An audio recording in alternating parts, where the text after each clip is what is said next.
I've been in this industry since I was 18 years old. It's the only industry I know.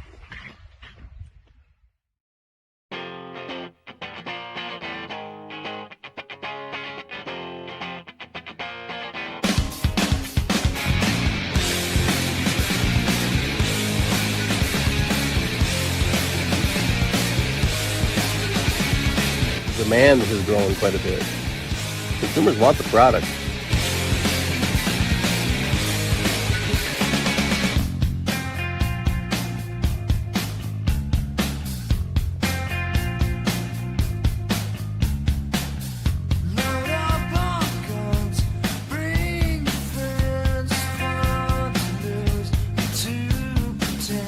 People are using questionable products, questionable equipment, definitely doing questionable installs.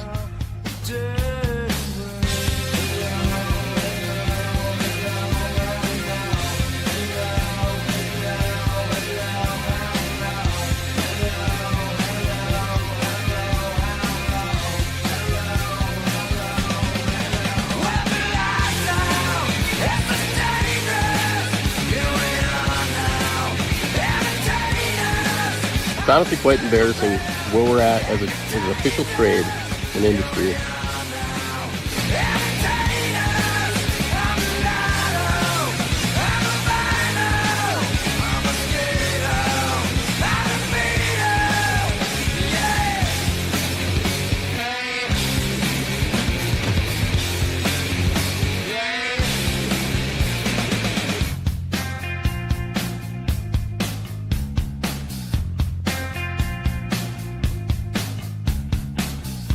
We need consumers and builders to know there's a difference, that there's good companies out there.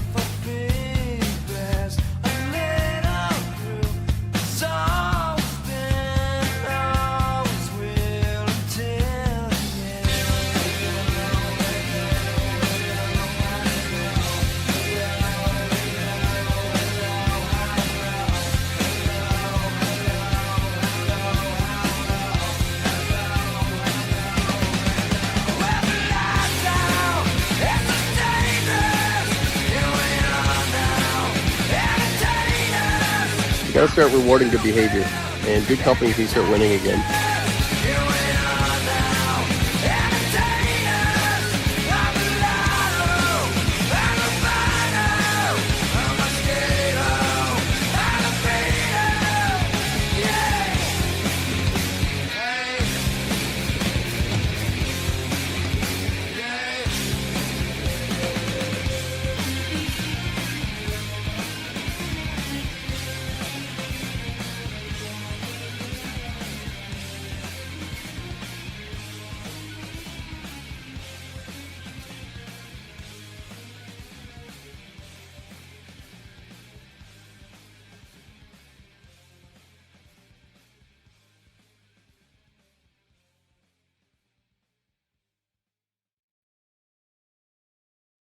Hello, everybody. It's Mike with Spray Jones. We got the distinguished and honorable and venerated Mr. Stephen Davis in the house here tonight. For many of you, you've not seen a program like this before. This is our Bring the Smoke. Stephen and I do this once a month. It's a live stream. We're probably going to go to twice a month. But we've got it on 3 different platforms so that we can have a chance to talk about spray foam things, building envelope things, what's going on in our industry. But we don't want to just cap it at that. No, heck no. We want some whiskey talk. We want some gun talk. We want some hunting. We want some adventure, even some tech. We want to mix it up. And that's what we're here to discuss here tonight. So we're going to get into it in a little bit here we got Spray Foam Worldwide as a special guest. Like Steve and I always try to mix it up and bring people on that like to have conversations. We had Mr. Helm on there last week, beginning in middle of the month there in July. And we were just talking about doing HERS ratings and building envelope assessments. That was really valuable. Tonight, we've got a big night planned with Stephen, and we've got John, and we have got Bill, and we've got myself, and we got all of you here tonight. We're going to talk about spray foam, what's going right, what's going wrong, and what should be done about it. We're going to kind of put our minds together. I did a little discussion at the Minneapolis show. Bill and John were kind enough. They said, Mike, you've got to come down. We want you to come down. And I was like, I don't know. I was busy with other things. It's not that I didn't want to be with them. It's just, okay, do I need to go to this? Do we need to go that? And boy, oh boy, was I ever glad that I did. And I think this is a really good time for people to come together in certain ways, but also Bill's talking about separation. We're going to get into that and ask him what he means by that and what needs to be happening. So I'm all glad that you're here. Lay out a comment. We'll be reading them all. We'll go as long as we want here tonight until we're all bored and had enough. If you haven't done it already, pour a drink. I'm pouring one already. We got a little bit of Maker's Mark going here tonight. Different bourbon going on. Steve, what are you drinking here tonight? You got anything in the glass? I'm a wild man. I'm having some Teen Spirit or hot tea. I don't know why. That intro, we have to really kick ass to meet up to that. That was pretty balls out. I like that. That was really cool. Nice job. Yeah, well, thank you.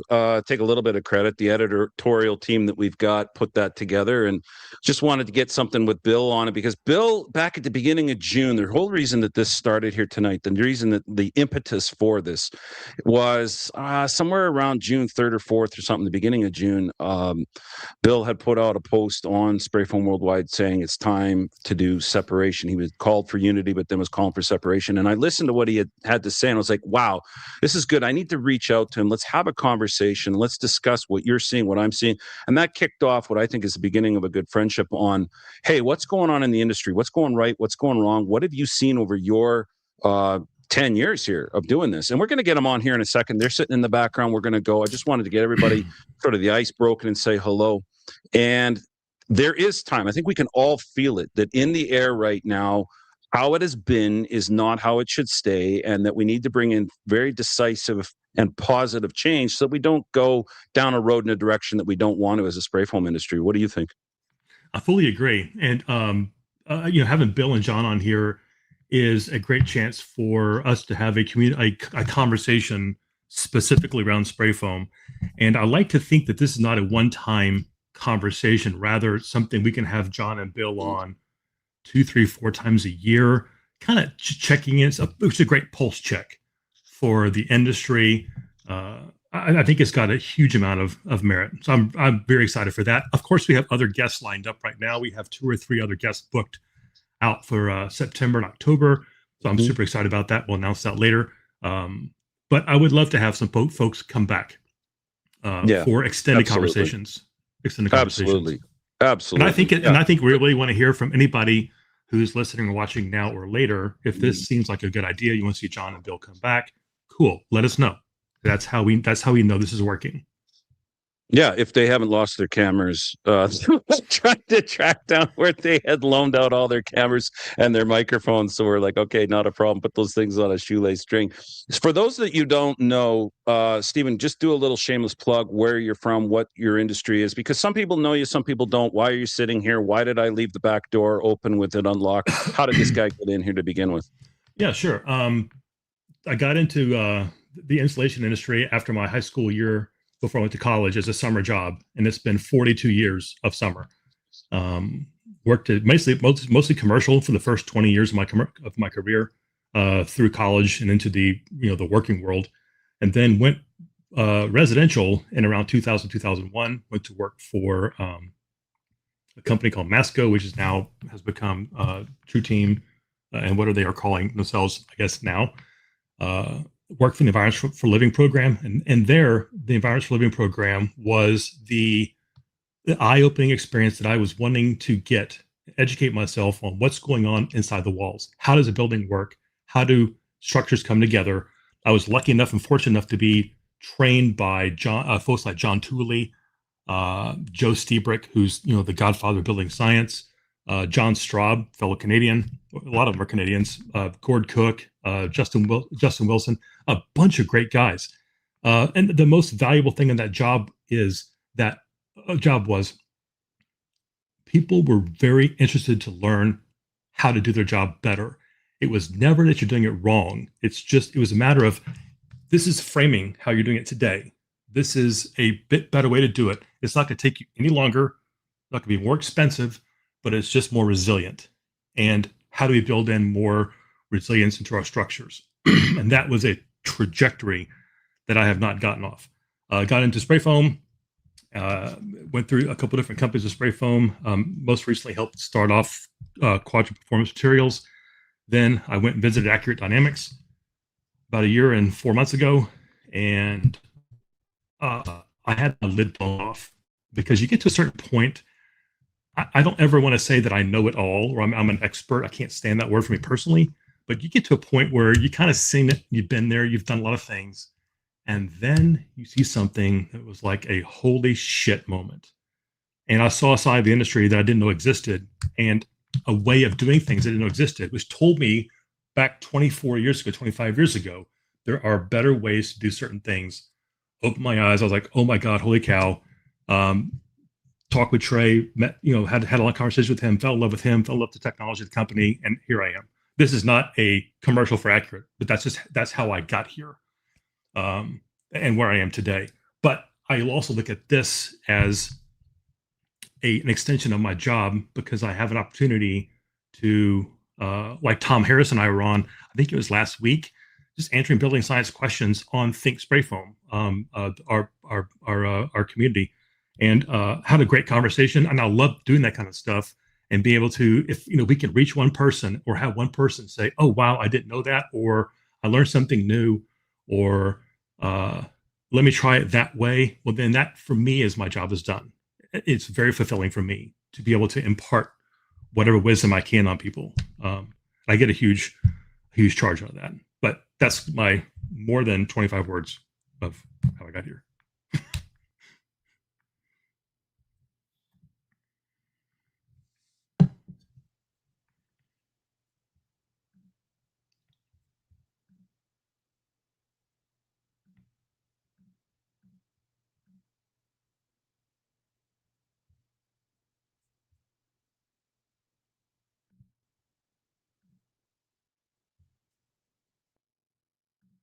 Mike, I can't hear you.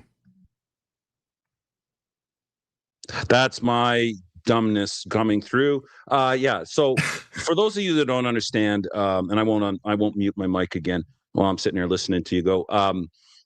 26 years in the biz, and I went for work for a wholesale distributor in foam and coatings in 2000, and we distributed Glasscraft, Gusmer, Graco. Was there for the original R1 rollout, the try it before you buy it on the Fusion gun. So I've been around for quite a bit of time on the actual distribution, but there was nobody around where I was at that time spraying foam. Well, there still really isn't. There's a few imitators that have tried, but they haven't been able to duplicate what we do very well. And we went and got certified, went and got regulated the Canadian way, which we'll probably be talking a little bit, importing that here tonight for tonight's discussion on where the industry needs to go. And 21 years of owning Jones has gone by. Now, I am still very much an active spray foam contractor, but I like doing what we're doing now, which is a knowledge fest, which is getting content out, not for the purpose of just building myself up. We originally started the YouTube channel in order to get marketing against some of the rampant, stupid, dumb ideas. We'll talk about the chuck and the trucks. They're everywhere. They say silly and dumb things based on price. That was the frustration that led me towards launching the YouTube channel and said, all right, I got to get a rolling resume out there of what we're doing so that we can actually educate the consumer. And that's going to factor into a lot of the conversation here tonight, I think, as far as just where we need to get education going. And poof, here we are. And I keep expanding. We started Thinksprayfoam last year. It's just a place to go to get off the beaten trail. If you want to get away from public, open, free social media, and you want to go somewhere to still have a spray foam conversation, that's where you would join. You download it, and it's what I call FUBU, for us, by us kind of thing. Community where we can do this kind of stuff, live streaming, in-house stuff, bring lots of different people in, and we don't have to worry about somebody else shutting our platform down. We own it kind of thing. So, yeah, that just brings everybody up to speed on where I'm at and where we are. And that's when I thought, well, you know what?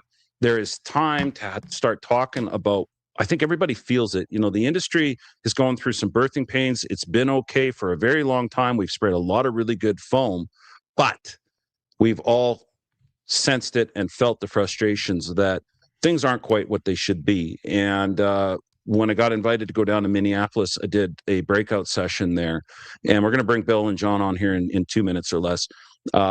They said, Mike, would you talk? I said, okay, fine. And I gave 5 points in that session on what I think we can do as an industry. But what I wanted to concentrate on was that everybody in that room felt that it was inherently wrong, that all of their advice, all of their knowledge, all of their training could be immediately dismissed by a guy that just decided at the snap of a finger that they're going to be in the business and displace them out of the work. So that's where we centered our time around. Why does that feel so wrong? Why is it wrong? Why is it dangerous? Is our industry dangerous if we don't get it right? And what do we do in order to keep it inside the guardrails? That's really what we were talking about. Yeah, and to just to broaden the view on that, Mike, this is true for any industry out there in construction or automaking or airplane making or landscaping or whatever. It's a natural evolution of where we are in the world, technology. Not to say that the old way is not wrong or bad, but there are other ways to do things that may be more advantageous and beneficial, less reduction in risk and other things. So there's really, I think there's an awful lot of room for conversation, and not to compare spray foam to the other industries out there, but you can look at other industries and say, yeah, they've made some changes that were meaningful, and this is how they did it. And it's okay. It only hurts for a minute. Yeah, exactly. So with that, I'm going to bring in the main event here. We're going to bring in Bill and John and have them chat with us and have a discussion on what's going right, what's going wrong in the industry. I want to hear, Bill, you talk to us about, there they are, what inspired you to say what you said at the beginning of June when you put your video out there about this being the only industry that you've known for a long time? And welcome, guys. Welcome. It's good to have you here. Thanks for having us. The reason I made that video was months upon months of just information download.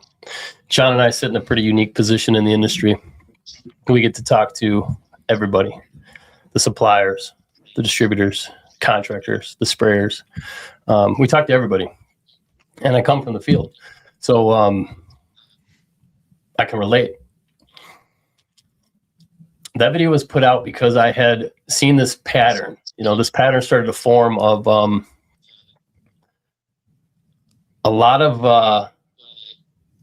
growth happening really fast, and that's good. It's a sign that our industry is rapidly growing and that we're on the right path, maybe.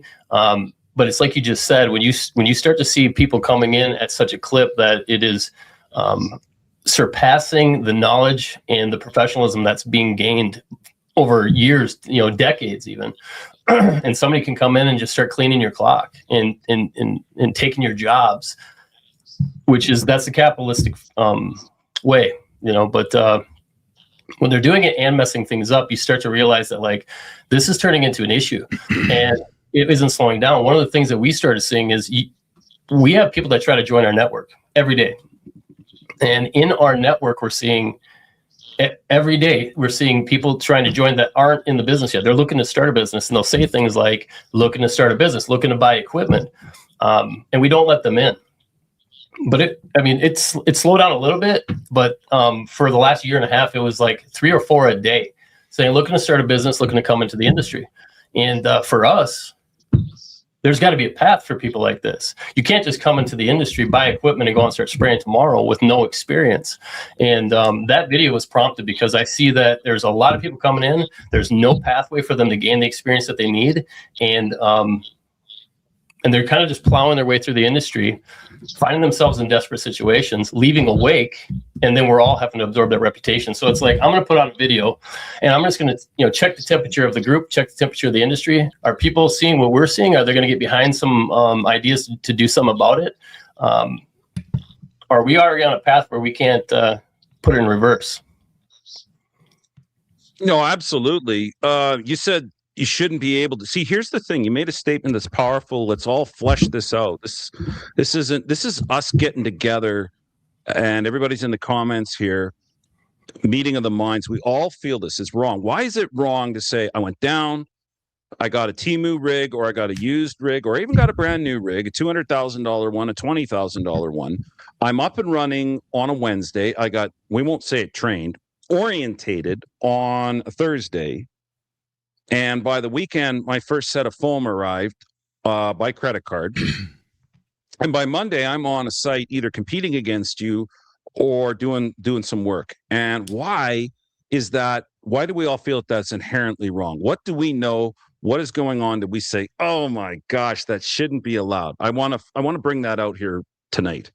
Well, it's because Why it's is that? tough. This is a tough industry, man. This is a very, when you think about all the things that you need to know to run a rig successfully and run a spray foam business successfully and run crews and train those crews. And this is a very tough business. And it's one of the reasons that I relate to so many people in this industry is because we're all cut from the same cloth to some degree. If you can hang in this industry for multiple years, you're my kind of people, because there's nothing easy about it. And that's on the physical side. Then you get to the knowledge side, and it's like the amount of information that you need to acquire to be great at what you do. You can't disregard that. You can't. We can't have it so easy. And here's the thing: I have a very soft spot for the free market system. I love it. And it's one of the things that I've said to myself, I've said out loud, is I don't want to focus so much on how to keep people out. I just want to see good people win again. And whatever happens to the people that maybe shouldn't be in here happens. But like, if I put my focus on good people winning, people who have put in the energy and the effort to acquire the knowledge and experience and have the grit and guts to climb in the attics and crawl into crawl spaces in the middle of July, if they can win again, we're doing something right. I'm not in the business of trying to keep anybody from starting a business and tapping into that luxury of the free market system. But good people got to start winning, and people who don't, there's people that don't even know they're lost in this industry. Trust me, they think they're doing great. Many of those people that fall in that category would probably jump on a path if they could see a path. And I just think a path needs to be created, and good people got to win again. Amen. Amen to that, man. You know, it's funny, if you assign that exact same thing, Bill, to a doctor,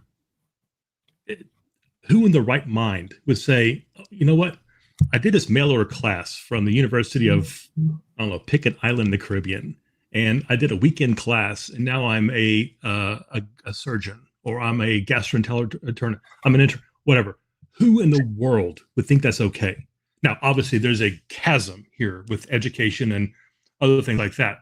But it's the same thing. If I have a scalpel and I have a mask and I have some scrubs and some gloves and I have some Tylenol, I'm a surgeon because I have all the tools, right? No, you're not. Same way with spray foam. This isn't, Divinity by Amazon or Temu, where you can get into business in a matter of a few hours or days, and then you're ready to go. There are a lot of things out there that are not inherently obvious to people. And Bill, you mentioned earlier, it's not the people that are going out every day who are training and doing the right thing and are investing in their business and in the industry. They're not the ones that are fucking it up. It's the ones that are showing up on a Thursday, have a job on Monday, and like, well, I haven't been sued. Well, it's also been 2 days. Good job, type thing.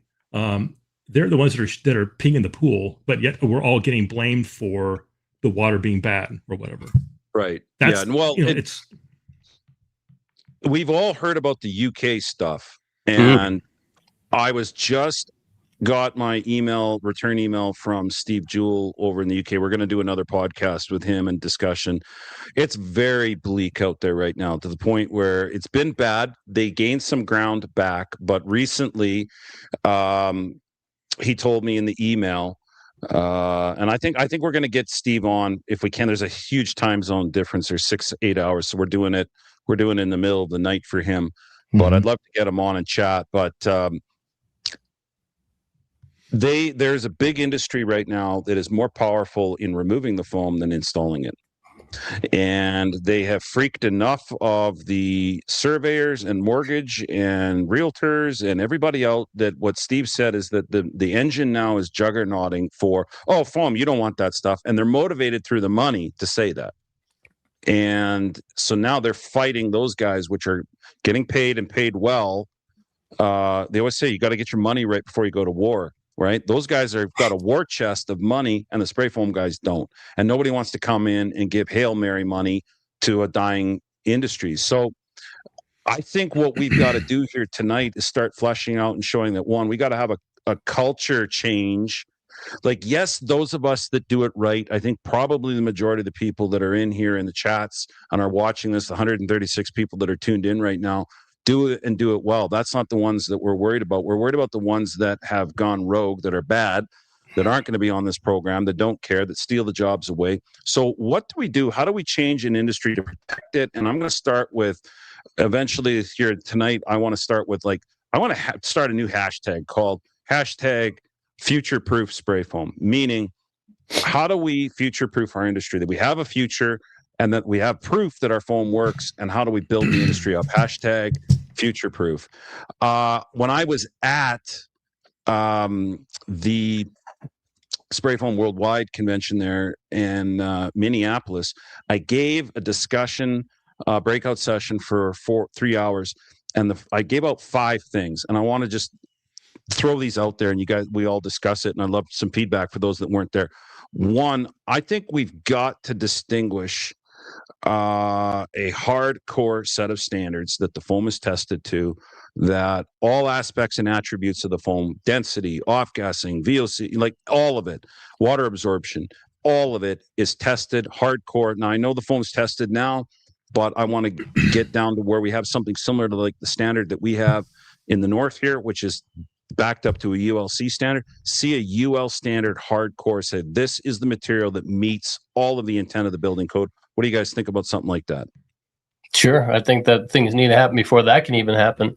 I think that one of the benefits of Spray Foam Worldwide that I know that a lot of people, at least the guys that are in the chat right now, the people in the chat, they've probably been around Spray Foam Worldwide quite a while.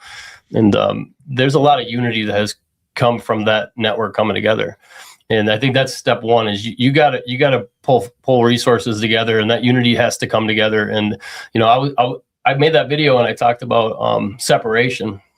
I'm talking about a very distinctive sector of our industry that needs to be separated from the rest of us, or fall in line, because this is a sexy industry. It's a cool industry. It's an industry that I'm proud of. It's an industry that is creating a lot of opportunity for people. And just recently, that opportunity is becoming questionable. For whatever reason, the industry, when something goes bad, it's like spray foam catches the reputation opposed to the person that did the install. So there's a lot of good people that are catching strays right now. The unity has to be the first step. If enough people and enough organizations, community cliques come together and get behind, and like, it's going to be a lot of work. What needs to be done in our industry right now is it's a huge uphill climb, but it can be done. And part of that is because of the unity that's in this industry right now. And the people that, a lot of people are pot committed. They don't have anywhere else to go. I'm one of them. It's the only industry I know. I'm willing to get into a fight. I'm always down for a good fight. And, you know, and I think there's others that are down for a good fight too.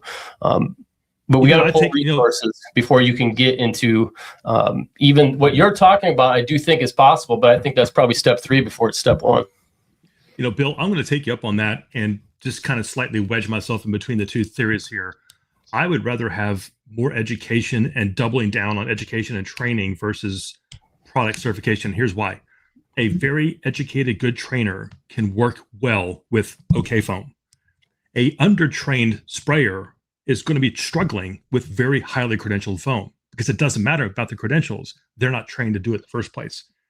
I think it should be that we look at the training thing first, then the certification type stuff. If that may not be the problem. The problem may not be the credentials of the foam. It's the person handling it, selling it, installing it. That's probably more important than what's the juice in the barrel. So I probably wouldn't go down. And I'm also a product manager, and I have understanding of how tests are run and such. And a little treat for you guys. Next month, we're going to have a former Intertech, 18-year Intertech veteran. He ran Intertech for Dubai, started a testing lab here, and has moved on to another company right now. I don't want to spoil it all. And we'll get into testing next month. But I don't really think that is the answer. Could it be something that's later on deemed a great idea? Sure, maybe. But I still think that the training is the bigger, and knowledge transfer is really the bigger play. Well, you start off with a foundation. Here's my counterpoints. Nobody's losing by having a master standard spec. It's just saying you're on the record saying what is going to be tested, what are the minimums, what are the maximums, and you're on the record now. Now, I know 90% of that is there now. It's good. But to have a master specification that says this is the kind of foam, so that we don't get into a disagreement on multiple. Well, I say it should be 1.5 or 1.6, 1.7, whatever. We're going to change this. No, I've decided 2.3 should be the difference. You've got guardrails set up on where you would go product wise, that's getting in. Level the playing field out, that if it's going into commercial building code grade certified, not like a pig barn or non-rated building where there's no code and no oversight, but a building that people are going to be living and staying in, get a master specification. Because then once you do that, and this is why I bring point number 2 up, is that I'm the dye guy. I think the foam should all be dyed a different color, and that you can see whose product you're using. Why? Okay, if I want to cheat and I want to cheat better, I'm going to start by giving you something you didn't pay for and you never thought you were going to get. I'm going to falsify. I'm going to go out and get a product from wherever I can get it from. Offshore, domestic, you name it, bathtub gin foam that I've created. Maybe 4 or 5 of us get together, throw a couple $1 million together. We start brewing the stuff in the backyard ourselves with a defunct factory. You get the point, right? If I'm allowed to cheat, the number one way to identify cheating is that there's no way of identifying the product. So if we have a master standard, go back to identifiable by site very, very quickly. All of a sudden, we've done 2 things. The guy showing up on site has to emulate what's being seen, and then does that match the data sheet? Like, hey, that ain't Huntsman green, that isn't Genic green. Like what you said, it's this, right? That doesn't match up. It's very, very hard to dye a product. And I'm talking about closed cell foam right now. I know there's a huge portion of the industry that is open cell, but for tonight, let's just talk about, we're talking about 2-pound density, because it's the more complicated of the 2 to spray, right? Agreed. And you putting dyes in foam, I wouldn't be opposed to that. It's a great identifier. It's a simple one. It's got to be easy. Well, as soon as you can, let me jump in and say something here. As the resident marketing guy, I want to give a couple shout outs real quick here. So first off, Mike, Spray Jones, man. I have been a follower of Spray Jones YouTube channel for several years. And I just want to say thanks for inviting us on to this live stream. You guys that are on, I mean, I'm just going to call it a couple names that I've seen in the chat: Eric Gladson, Todd Bolton, Andy Byler, Keith Ibbotson, Joey Bernesser, Todd Cook, Cameron Steele, Joe Borkowski, Ron Fetzer, Dylan, Jay Gary, Drew Wright. Thank you sincerely for logging on and being here with us. You guys are part of the solution. You know, part of the solution to this is to form a coalition of like-minded people that are that have a mission, a passion, and a mission to change this industry for the better. Billy Stewart, Chris Luch, Ryan, Sage, Chris Kuhn, thank you so much for being on. This will get clipped. This live stream will get saved. The comments will be saved. So leave a comment, ask some good questions. This is really important. I mean, this is one of the steps to changing the industry, is having leaders that are passionate about, you know, the future of our industry, getting together and having good conversations like this. So again, and Stephen Davis, man, Tom Harris is taking notes. I know Todd Cook is on here getting some StreamYard training, probably. And you know, thank you for having us on here. So go ahead, yeah, Wayne, absolutely, you're welcome. Now we're gonna run through and put up a whole bunch of comments here in a little bit. We're just still going on having a discussion, but I mean, if we want to start, if you're frustrated with the people, you holding people to account, the first thing that you can do is, what product are you spraying? How did you get it? Mm-hmm. And that begins with being able to identify it. Now, is it the silver bullet in the sense that all problems are due to a non-rated material? No, nobody's making that argument. What we're doing is we're pegging down, did you show up to the rodeo with approved gear, like approved what you're going to install? Because we got fire endurance tests and we got physical properties of the foam, and you shouldn't be allowed easily to be able to commit fraud by saying, look, you don't know what barrels I've got. You didn't know what I had in the truck. You don't know what I've sprayed on your wall, on your roof, or whatever. It's all the same. You don't know whether it's been ASTM tested or not. I think it's most people are going to sit here and say, oh, it does not matter. Okay, fine. But until we're here to discuss how do we rope in this wild rodeo that we feel is going on? Well, the first thing is know your product and know your product well. What are you installing? Is there a standard to it? Did it meet said standard? And then can you identify it by site very, very quickly? Those I think are pretty easy yeses. At that point, the cheaters, we've removed the ability for them to easily cheat. Right now, it's effortless to cheat. Would you not agree? I would absolutely agree. I had said in the video that I had put out that there's certain people in this industry that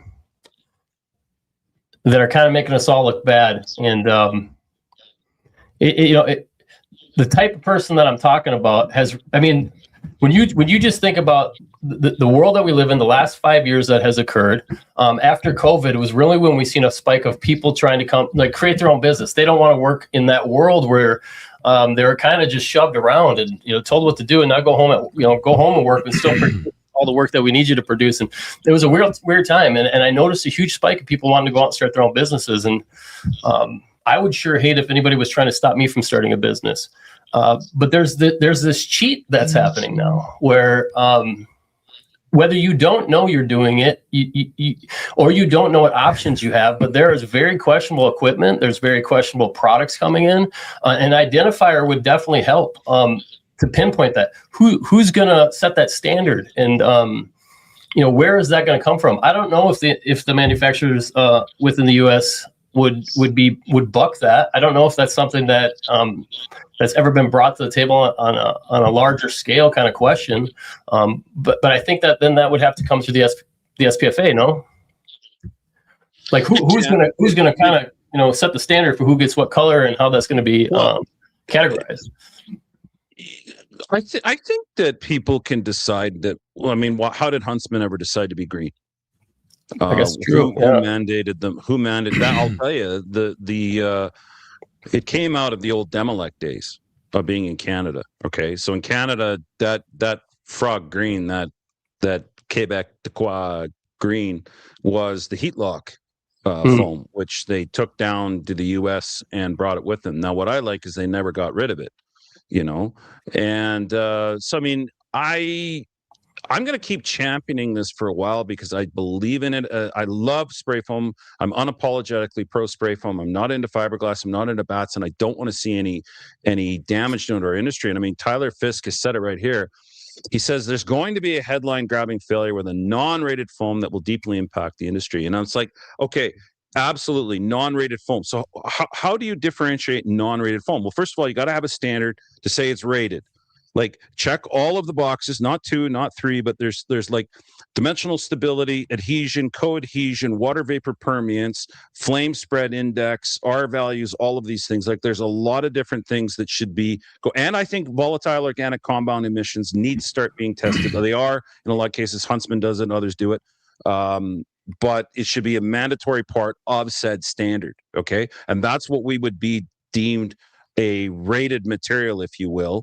And then at that point, if it's rated, it's got to be dyed. Otherwise, how are you going to know that it's you show up and you see yellow or yellow foam all over the place, the standard nut butter color. You're like, whoa, wait a second, that shouldn't have been on this school, or that shouldn't have been in this house, right?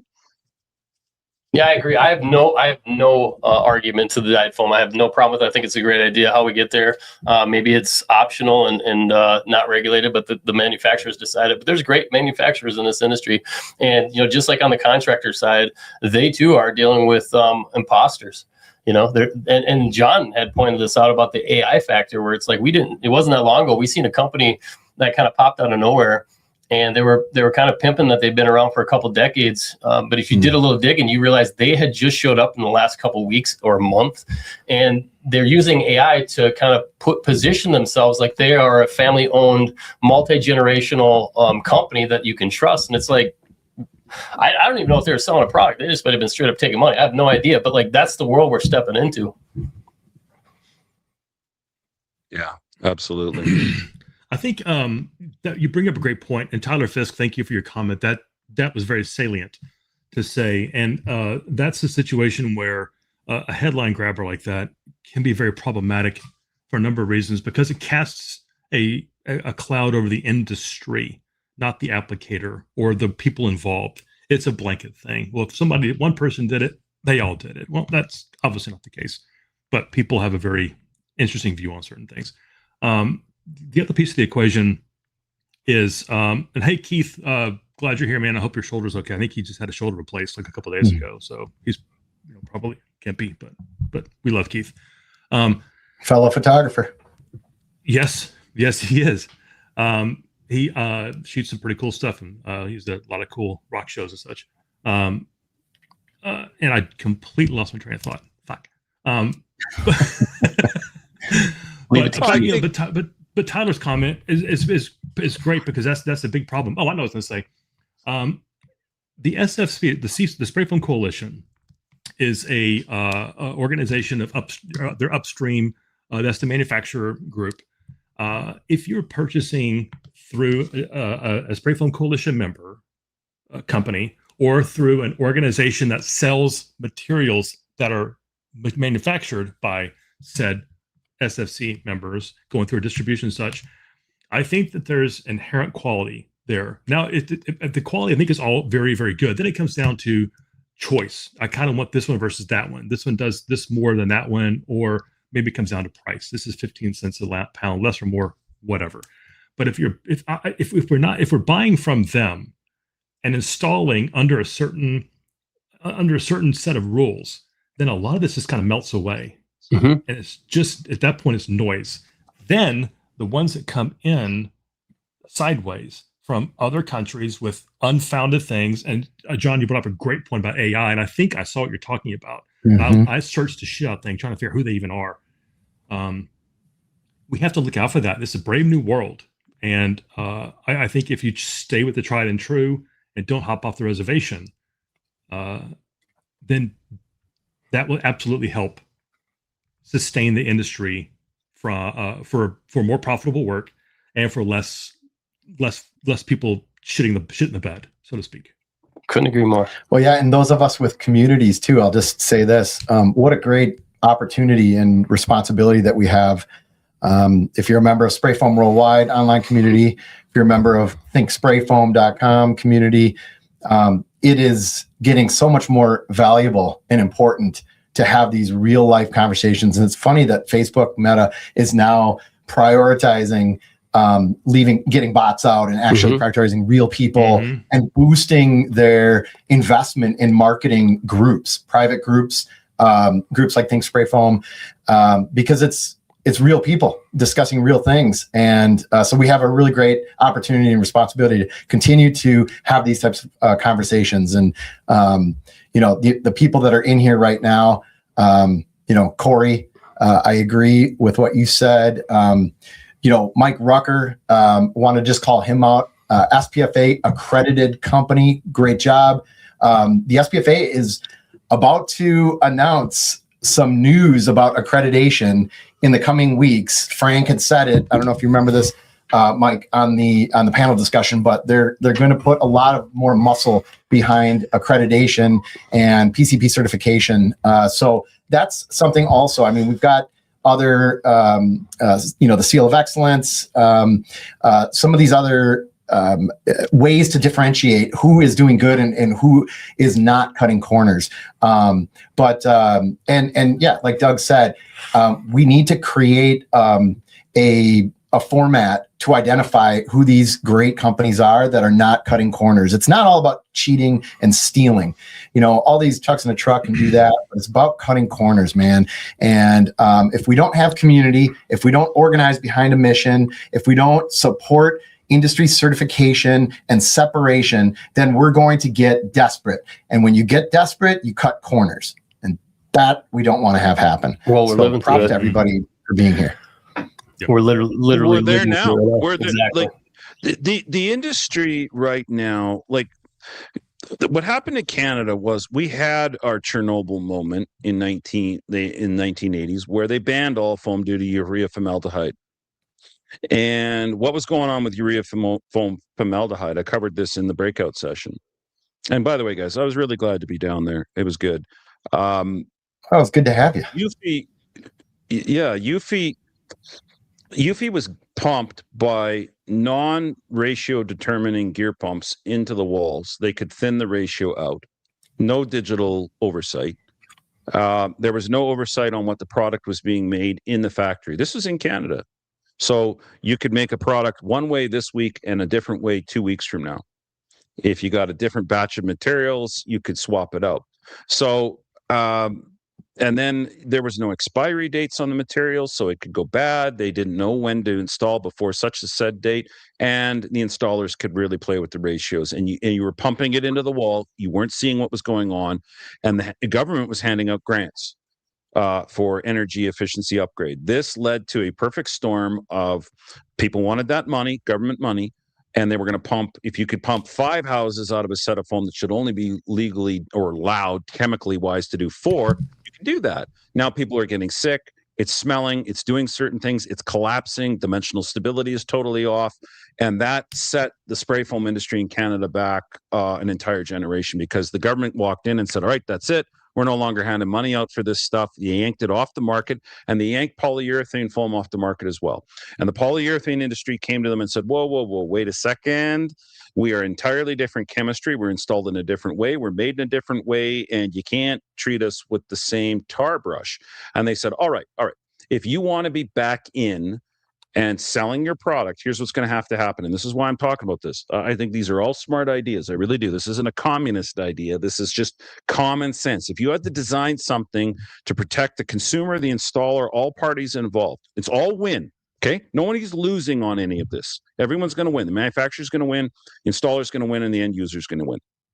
1, get unified on what the density is going to be, the physical properties are going to be. Tom Harris can attest to this. He was on part of some of those early 87, 88, 89 committees that Laverne Dalgleish, ABBA, he's named in some of them. They sat down and said, all right, you guys are all going to get in a room, and nobody's going to be arguing about 1.5, 1.6, 1.7, on and on and on. You're going to decide the density, physical properties. Okay. Once you do that, you're then going to decide who can actually buy the material, what training, what does a third-party training program going to be, because you're going to have some sort of oversight. And that's where we're getting to this. 1 is having a master standard to the material. 2, diet, so it's readily identifiable by sight, so we know that you're dealing with a rated material, not an unrated material. We can track it. 3, you're going to have some sort of way of training the installation of this. This is 1988. So daily work logs, density checks, pull tests, formal training issued with a card. And at that time, here's the big discussion for tonight. There were minimum standards put in place for how many hours you had to have in foam in order to be able to write these tests. So a curriculum had to be written, and the third party, which would be like NFPFA, has to come in and oversee the training, the certifications, the curriculum. You can't just whip out your program and say, look, I made this up. I took it on a weekend. I'm good to go. So there's minimal hours and stuff like that. And then the third party is going to oversee 2 things. The chemical being made. So they're going to come in and the big A word, audit. They're going to audit the people that are making the product to make sure that it's right and continuously. To an ISO 9001 standard. And then finally, they're going to audit the certification program. They're going to make sure that you didn't sell it to somebody that shouldn't have it. And now you've actually got something that we've all wanted, okay? You've got the ability to legally and properly exclude the chuck and the trucks. Because if they don't want to go through the proper system, fine, then go spray a bunch of dog houses, okay? Go spray something else. But as far as going in a building where people are, you've at least got a minimal barrier to entry is something. Now, I will not sit here tonight and tell you that the Commie Canada system that we have got up here is working perfectly, because it's not. It is not, okay? But I believe that the United States has the ability. This is why I'm on here and I'm passionate about talking about this. I believe the U.S. can finish what we started. We started it and then we went to sleep on it for a while. I believe you guys have the opportunity to adopt your program, enhance it, do some things better that we didn't do, and get that going, and then we can adopt those into ours and enhance ours. Because I really believe that, and let's see if we're going to put this out for a question. Do we actually believe that spray foam is inherently dangerous to ourselves and to our end recipients if it's done wrong? Question to the crowd. Say that again. Are you asking the chat or are you asking us? I'm asking everybody, chat and us. Yeah. Everybody. If you're doing it wrong, it's like this is the thing about, like, you look at painting and some of some of these other industries where they don't need to be as regulated as others, but like our shit can hurt people, and so therefore, and it doesn't matter if we like it or not. A lot of people know where I stand on government intervention when it comes to the free market system, but like certain things do need some oversight, and it's coming whether we want it to or not. What industry that has that type of potential hasn't been regulated? They've all been regulated. If they run any kind of risk like that, they've been regulated. So it's coming whether we want it to or not. So we're agreed that we can cause damage. We can cause damage to people in the building and we can look bad. Here's the second question to follow up. Are we, true or false, we are the final step of the final process of manufacturing on site? Without question. Yeah, it's a question. True or false? Are we the final step of manufacturing? The installer, are the manufacturers. Mm-hmm. Yeah. So a product is created. That's chemistry. That's in the drum. What we do is physics, getting it into the field. But Carlisle, Polycon, Ambit, pick a name, I don't care. Lastochem, BASF, Huntsman, they're all dependent on us pulling the trigger and doing it well in order for the final product that is on the data sheet to be actually manufactured. And that's what the customer's paying for, right? Yeah. So what we have to be able to do is, since we are the actual manufacturing on site, is we have to take to the same standard on site. We have to be able to have provability on site, I believe. This is what's going to really move us into that final elevated step where we need to be, because it's actually a seat that we're supposed to take. If we're technically manufacturing on site, then we have to be able to prove on site what we've done the same way you would in a factory. Mm-hmm. I would not argue with that. There's been conversations in the group exactly about that, and that's not something that I would ever argue, because that's the inevitable last step. That's the inevitable final step to really securing the circuit. Full circuit, and it would be prove it. I'm focused on what we're going to do to get to that point. Well, our enemies, we have got a growing amount of people online that are anti-foam people. That have got a heck of a lot more YouTube channel than I do. I'm 35,000 subscribers, and we've got 80, 90, 100, 200,000 people that are walking in going, I would never touch spray foam. And it all stems from what the people are saying is bad installs. Okay, agreed. Lack of training, lack of understanding, guy that doesn't give a shit, all of that. And we're always going to have the human factor. There's always going to be somebody that's on the edge of a divorce or was hungover and doing something. But what I'm advocating for is, why don't we tighten it up a little bit on the things that we do, that we become more in line with almost like an airline pilot, in the sense that, all right, you got to have certain amount of gear, certain kind of gear. True or false? Should we be showing up with ancient gear? With the technology age that's out there now, and the gear that can prove and data log what's going on. We're all using high-grade products on our phones and GPSs to drive our cars, yet we seem to have a lot more analog gear out there. That's the first thing. We'll come back to that at the end. But let's just go on certification for a second. Let's just go on third party. Okay, what is the current barrier to entry right now on me picking up foam on next week? Capital. That's about it. If you want it, you're going to find it. And not a whole lot of capital. Do we call that a loophole, or do we call that just something that's built in that's just needs to be tightened? Could be a loophole. I don't know if we are... I don't know if we can look at this industry and go, man, we really fucked up. There's a lot of things we should have done at this point, or if it's just a natural progression of a growing industry that we've come to this realization that we've grown to this point where you can look at it and go, oh, we kind of overstepped without, filling in these holes right here. And now it's just time to fill in these holes. And I think we can do it. Yeah. Well, what happens? I think it's both. I think we skipped some steps, but it wasn't out of any malice. Nobody sat there and had a moment of Dr. Evil, like this will screw up the industry really good in 20 years' time, and I'm going to make some money. I'm a capitalist 100%. I want to make money.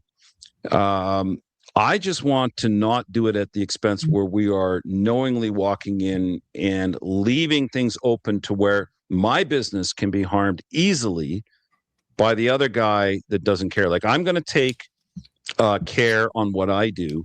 And I've made my mistakes along the way. I never arrived perfect at all, nowhere even near. But right now we seem to have, and I think most people would agree in the chats here, that we've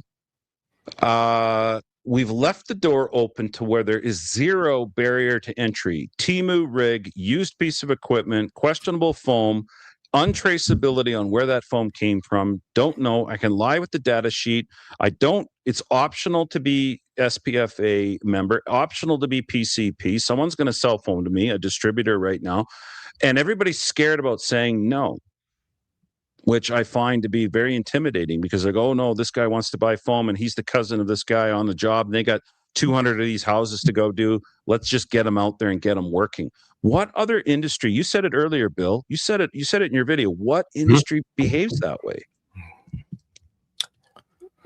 That's exactly why I said it. When I see people in our own network proudly boasting that they seek uncertified products to go make money on, it's like, holy shit, man. Where do you see this in any other trade? That's what I mean by it's an embarrassment. Like how, and like I said, maybe this is the natural progression of a growing trade.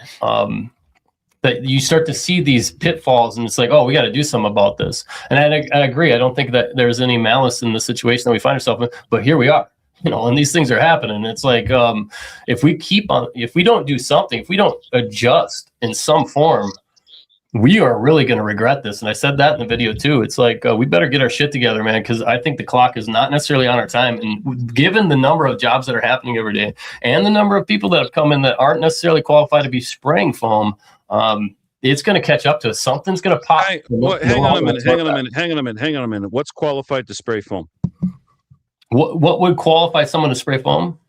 Yeah, I mean, a little bit of experience would go a long way. So I guess my line would be zero experience. You should probably not own equipment if you have zero experience in the insulation industry. So that's exactly this discussion here tonight with all the audience, is that there is no barrier to that entry. We keep saying these moral, and you're not wrong. I am in no way, shape, or form. I like what we're getting into now. 56 minutes into this thing, and we're getting into the meat and potatoes of everything, of why we all feel upset, is that obviously there needs to be a barrier. You cannot pick this thing up. You can't get foam. You shouldn't be able to get foam. You can. You don't even need to show proof of insurance. You don't need to show proof that you know what you're doing with it. And you can be on my house, my building tomorrow. That means you're putting me at threat. My business.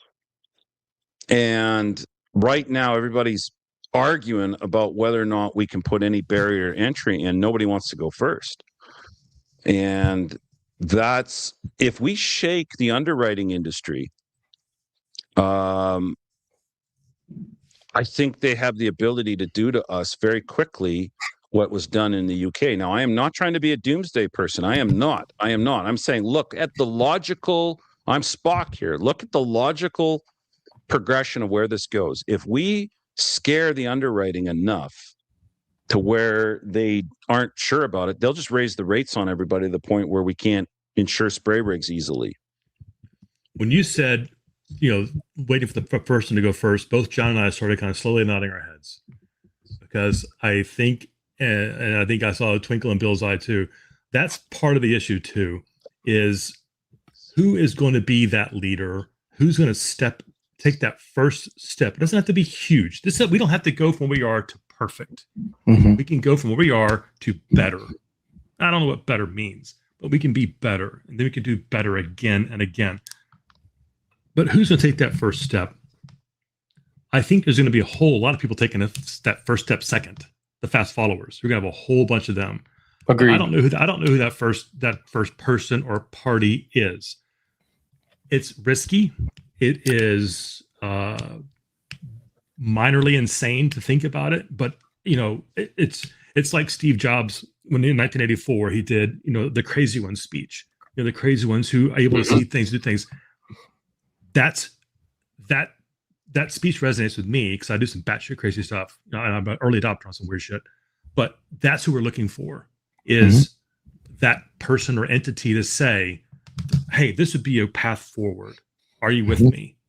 And again, it doesn't have to be massive, big steps, but it has to be some motion towards a thing. And I'm going to circle back to what I said in the 28th minute, is this is more about training and people than it is about product, in my opinion. Because if you don't have the discipline to do the job properly, get trained, and I'm talking about the sprayers, the guys working the counters, the men and women working the counters at the distributors and whatnot, if they're all kind of playing the same, marching towards the same thing, understand the risks involved equally, then there shouldn't be any funny business going on with untrained people that don't have the proper certifications or whatever to sell them product. Agreed, who's first? But in order to get to the point where we respect ourselves, why should you be able to buy this product? This product looks differently and it comes with a standard attached to it. That is the first, it's not the first step that has to be taken right now, but is the first step in the 5-step. I want to take 5 fingers. Each one of these fingers is useful. I don't want to lose any one of them. But when I pull all 5 of them together, they make a fist and they can punch. I can do something with it together as I can't do as a separate piece. I think that the standard is 1. 2 is dyeing it readily identifiable by sight. You need to know what you're buying. You need to know what's going in. You need to know why you have any authorization to buy that stuff and install it in my house. 3, massive subject we haven't even gotten into yet. And I believe that Sprayfoam Worldwide has the capability of answering number 3 on a level that's never been seen before. Where is the training? What you think a 3-day course, a 3-day class is going to cover? We need 1 week of. We're talking about people that have started from zero here. They want to get into it. They want to start going. Where they go to get training? Nobody's answering that call yet. That there's anything out there. There's a lot of good training initially for what you get out of 1, 2, 3 days. I'm talking about the fact that it becomes like Western Welding Academy, that it's like, all right, pony up. It's $15,000 for a month. You're going to be here for a month. You're going to have a week of building science. You're going to have all this. You're going to be spraying. We're going to be spraying to wet wood. We're going to break your rig. You have to break it. You have to back in. You got to learn dealing with an angry customer. There's going to be like all this hands-on stuff. And I think it should be graduated. I don't think you should walk in from zero, get certified, start spraying foam tomorrow, and be competing against Josh Collins and JT Murphy up in North Carolina there, Raleigh, on the next children's school that's going up there, right? I just don't think it's an ABBA certified job. I don't think that somebody that's got 4, 5, 6, 8 weeks on the gun should be able to be pulling the trigger on an air barrier. So I think there needs to eventually be tiers to it, so that you can sit there and say, like, just like aircraft, you're single engine certified, you're twin engine certified, you're visual only, you can do instrumentation. I think there's enough that can go wrong in our industry that a graduated licensing program would benefit a huge amount. And it would make the people that spray foam valuable. It would make the companies that have them treat them as such, and we would elevate this industry on a much larger scale. What do you guys think? Oh, you're absolutely right. You can't have a professional trade without that component. It is the natural next step. And I would say that why I'm still optimistic in an industry where you can look at it right now, and I have, and it's like, have we gone too far? Is it already too late for this industry? Did we get to a point where it is now a commodity and there's no turning back? Can you put it in reverse and fix it?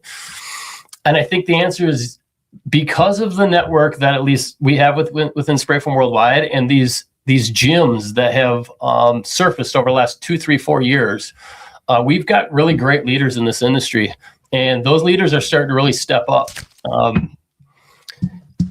many of them have joined the SPFA. Now, I'm a guy that has looked at the SPFA, and I have been pushed to become a member. And this was, we're kind of into a new guard, and I want to talk about that a little bit with the SPFA. But I was someone that was pushed into or highly suggested to become a member, get certified. And I would say no to that. It's like, unless I see value there, I'm not going to do it, because it's just, I'm going to lose personal credibility if I say yes to that.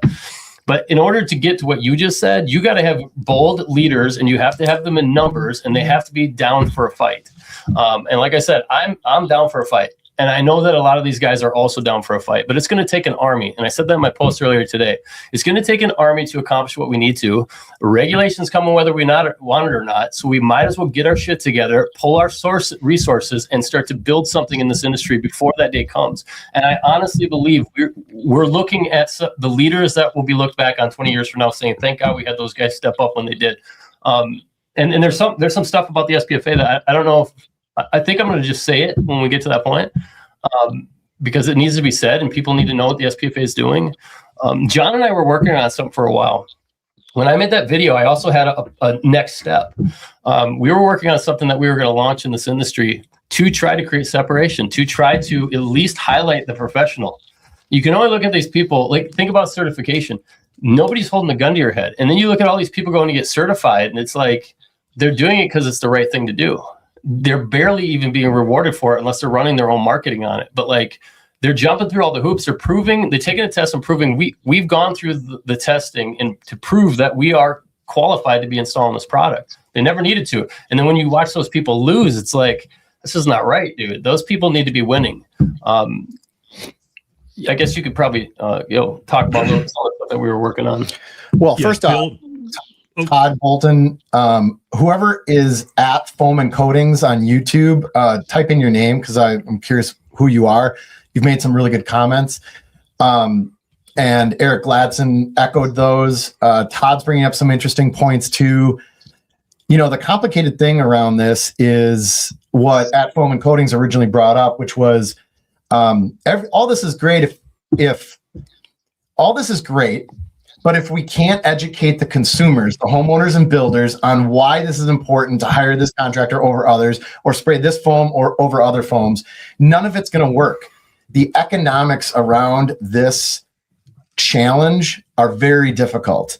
And for the last couple of years, Bill and I have been thinking of a way, how can you start to solve this problem step by step, but understand the economics of it, because without a lot of money to promote something that is going to change the industry for the better, it's not going to happen. You're not going to be able to do it. So we thought about this new program called Blue Verified. Tom Harris knows about it. We consulted with him early on in this process. Stephen Wyroni, some of the other, Tom. It's a must for the SPFA PCP certified contractors, correct? And, we thought about, okay, how can we do something where we're promoting certification with standards, checking boxes that you agree to higher professionalism standards, uploading and proving that you have insurance, proving that you're able to pay your bills, right? And then figuring out a way to make the economics of this work with the manufacturers and the distributors. And we came up with this program, and in consulting with the executive team and the board of the SPFA, it became clear to us that the SPFA already has this program in place called the PCP company accreditation program, where you've got to have a PCP certified master installer on your team. You've got to jump through some of these hoops, and it really is solving some of these same things. But we realized that the trade association, the SPFA, has to be behind this because they've already got this program started. They have ISO certification behind it, and they've got a really, really great leadership team in this new SPFA to be able to execute on it and make it work. So what we've agreed to do is to help with figuring out what the economics are, figuring out the creative ways to market this to homeowners and builders. Is Bill and I will serve on sort of a marketing committee that we decided on just probably a few weeks ago that we're going to create to get behind this accreditation program that is meant to launch a better process between certification, training, and accreditation. Did I capture all that correct? Pretty much. I would say that, in short, the SPFA is the leader of this industry, and they need a lead. And we started looking at it like, and when I say that, you know, that's not something I would have uttered years ago. Between, you know, Bonnie and Ken Wells, Bonnie Strickland and Ken Wells, that they're kind of the ones that brought this unity between Sprayfoam Worldwide and the SPFA together. But prior to that, I would have never uttered those words because I'd never seen any results coming out of the leader of this industry. Now we were going to launch this, and then realized, and they kind of had this, and the board members of the SPFA were like, basically, we can do this. So I talked to the executive team, and it's like, could you? The answer was yes. Do you want to? And the answer was yes. Well, then we need to step aside. We need to let the SPFA lead, because when you look at, like, you know, and Ken Wells deserved a lot of credit for this, because if there's anything Ken's going to get credit for him becoming the president of the SPFA, he cleaned house. He basically rebuilt the foundation of the SPFA, built the team up that needed to come in and kind of clean the SPFA up. Now, the SPFA still catches a lot of shit. There's an old reputation that they're still carrying, and I think the new team is going to kind of prove them wrong. But the SPFA is different than what it used to be, to where I would be willing to let them lead, and we will follow suit, because what is the SPFA? It's a collective of contractors. That's all it is. And when you look at what contractors are a part of it, it's like, yo, these are all our best buds. These are all the people that have kind of been in war with us for the last 10 years. I want to see them win. And if they're willing to get in the fight, I'm willing to get in the fight and back them. So you can't do the certification. They have an accreditation that can be revamped and restructured and rebuilt. Marketing can be done. It's going to take a shitload of money, but it can be done. But you can't do any of this without robust training. And I can tell you right now that the SPFA is 100% wanting to build out a training program, a standardized training program for this industry that follows PCP certification, that then follows accreditation that is backed by marketing and education outreach. So there's this, and I think I was allowed to say that. I guess I'm not for sure, but I had to say it because it's super important, and people need to know that the SPFA is not the old SPFA. These are the guys that have been in the trenches and are willing to get into the fight, and they're leaders, and they're bold, because they're going to do something that hasn't been done, and it's going to take a shitload of work, and they're willing to fall on that sword if it doesn't work. So we're willing to fall on the sword with them. And I've seen a lot of comments here about, how is this going to be proven? Like what's going to happen? Accountability, right? Accountability. If you, I think it was Todd that just said, accountability is the problem. You know, what happens if you don't follow the rules? What happens if you don't live up to, Corey says you can say it. So Corey Epping, president of SPFA. It's simple, guys. It's really simple. Nobody's in a position yet to do it. Okay. So let's talk about the gigantic elephant that's the train that's coming down the tracks. Okay. People can hate me here now. That's fine. I'll just top my glass up here with a little bit more of this. But I got some Kentucky Pure here. But government intervention is coming, and it's needed. There's a lot of people agree with you. Rather than picking up the soap in the shower, this could go a whole lot better, where we've got the things lined up, ready to go. The things are in place, and the people that come in and go, look, you've thought this out really, really well. Excellent. One or two tweaks, but other than that, you can now run with this. And they put their stamp on the thing over top of what we're building. Now, all of a sudden, you've got the ability to have ability, where it's not just marketing.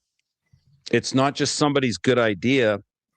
It is mandated, but you've got a program flow through. So you need to go one step higher. I think that's coming. I think it's needed. I think it's the final step. But rather than freaking us out and going, oh my gosh, did you hear what these guys have said? Because I dealt with this guy down in Atlanta, Georgia. He watches the YouTube channel. He's a professional engineer. He doesn't go touting this off. He called me, left an audio message, and said, I just had a spray foam job botched up. And I got to watch how much I say, because the people might be watching this, and that did it. And he's upset, but he's upset because it wasn't just marketing that got him. Like, he chose a franchise to go spray his place, and he got screwed. Botched job, stinks, horrible. Got to pull the foam out. Something went wrong. I don't know what, but he said to me this. He said, "How is your industry able to let you do this to me?" Meaning, he recognizes you hired the wrong guys, but he thought up until they did the bad job, he was doing the correct job. Okay, because the marketing was outstanding. The website, the stats. You can't market your way out of this. You just can't. So he sat there and said to me, "Listen, you guys don't even have as much certification as a forklift driver on site. Because forklift driver, it expires and you got to renew it and you have to show a basic level of proficiency. Prove to me that anybody coming on my site has to have," and what he had done is he's now doing his research post-disaster, not pre-disaster. He's going, "How the heck are you guys able to operate like this? Where these guys don't have to show certification. They don't have to tell me what product they're using. There's no manufacturer's approval that they've actually met this certification. There's no industry standard on what they're putting in and how it is to be. They're arguing about this and that and everything." Anyhow, he was very upset.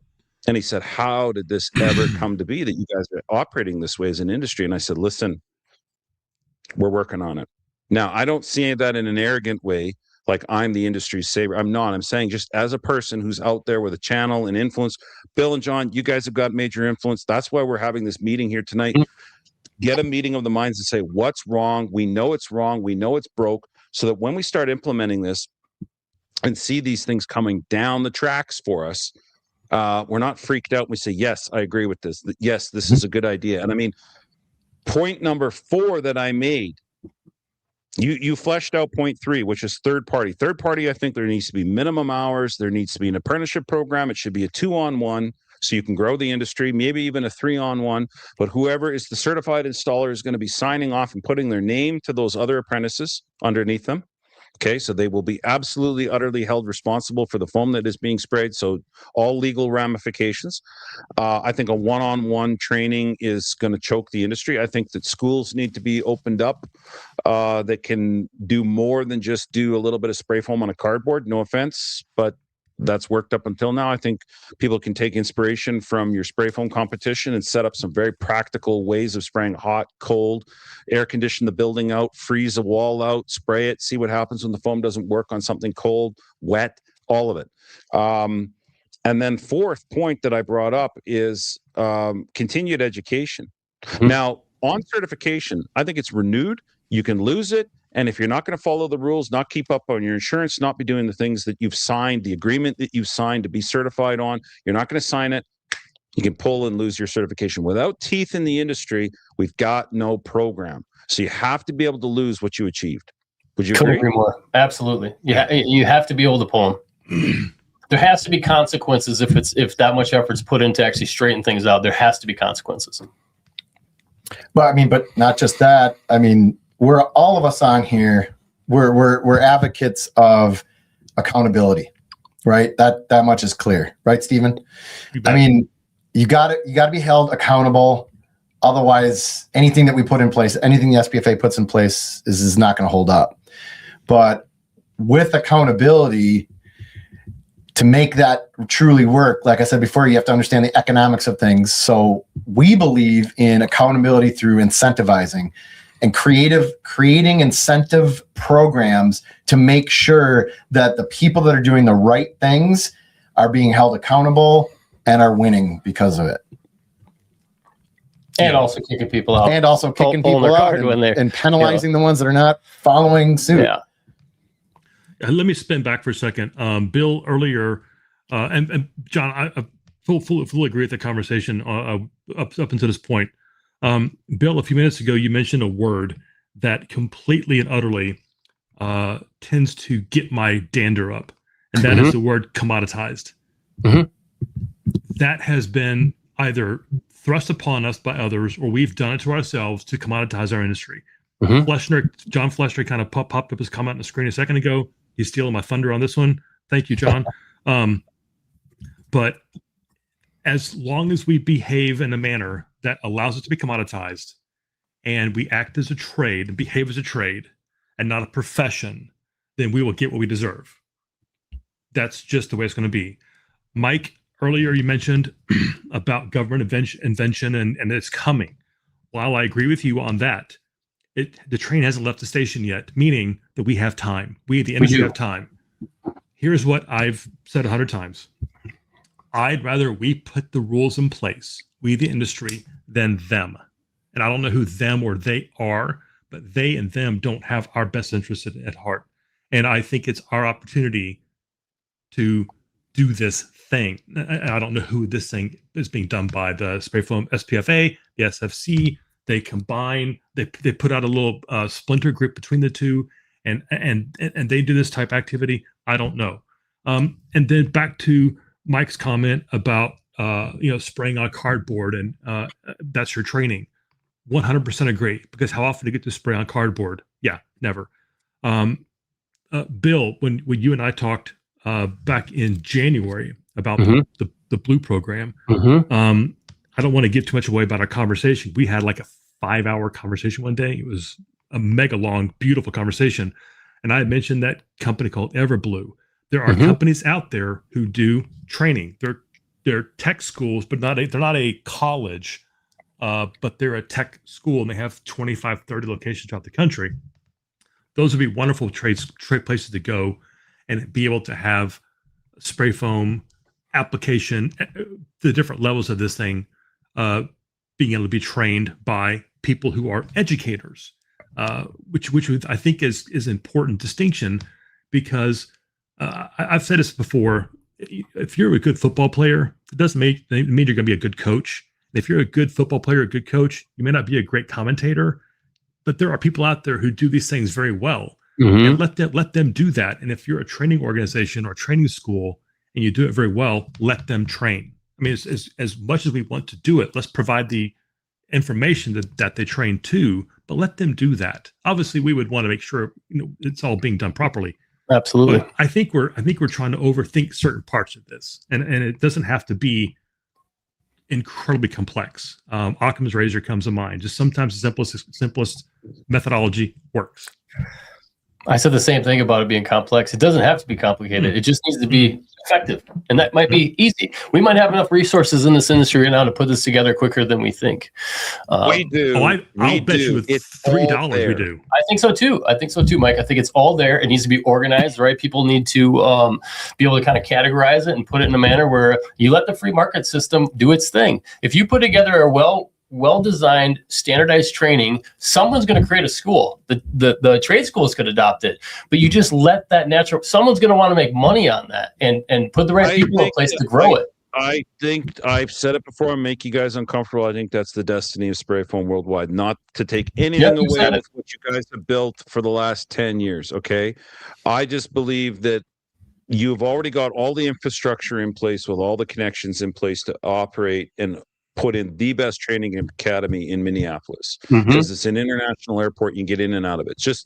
It's a food for thought.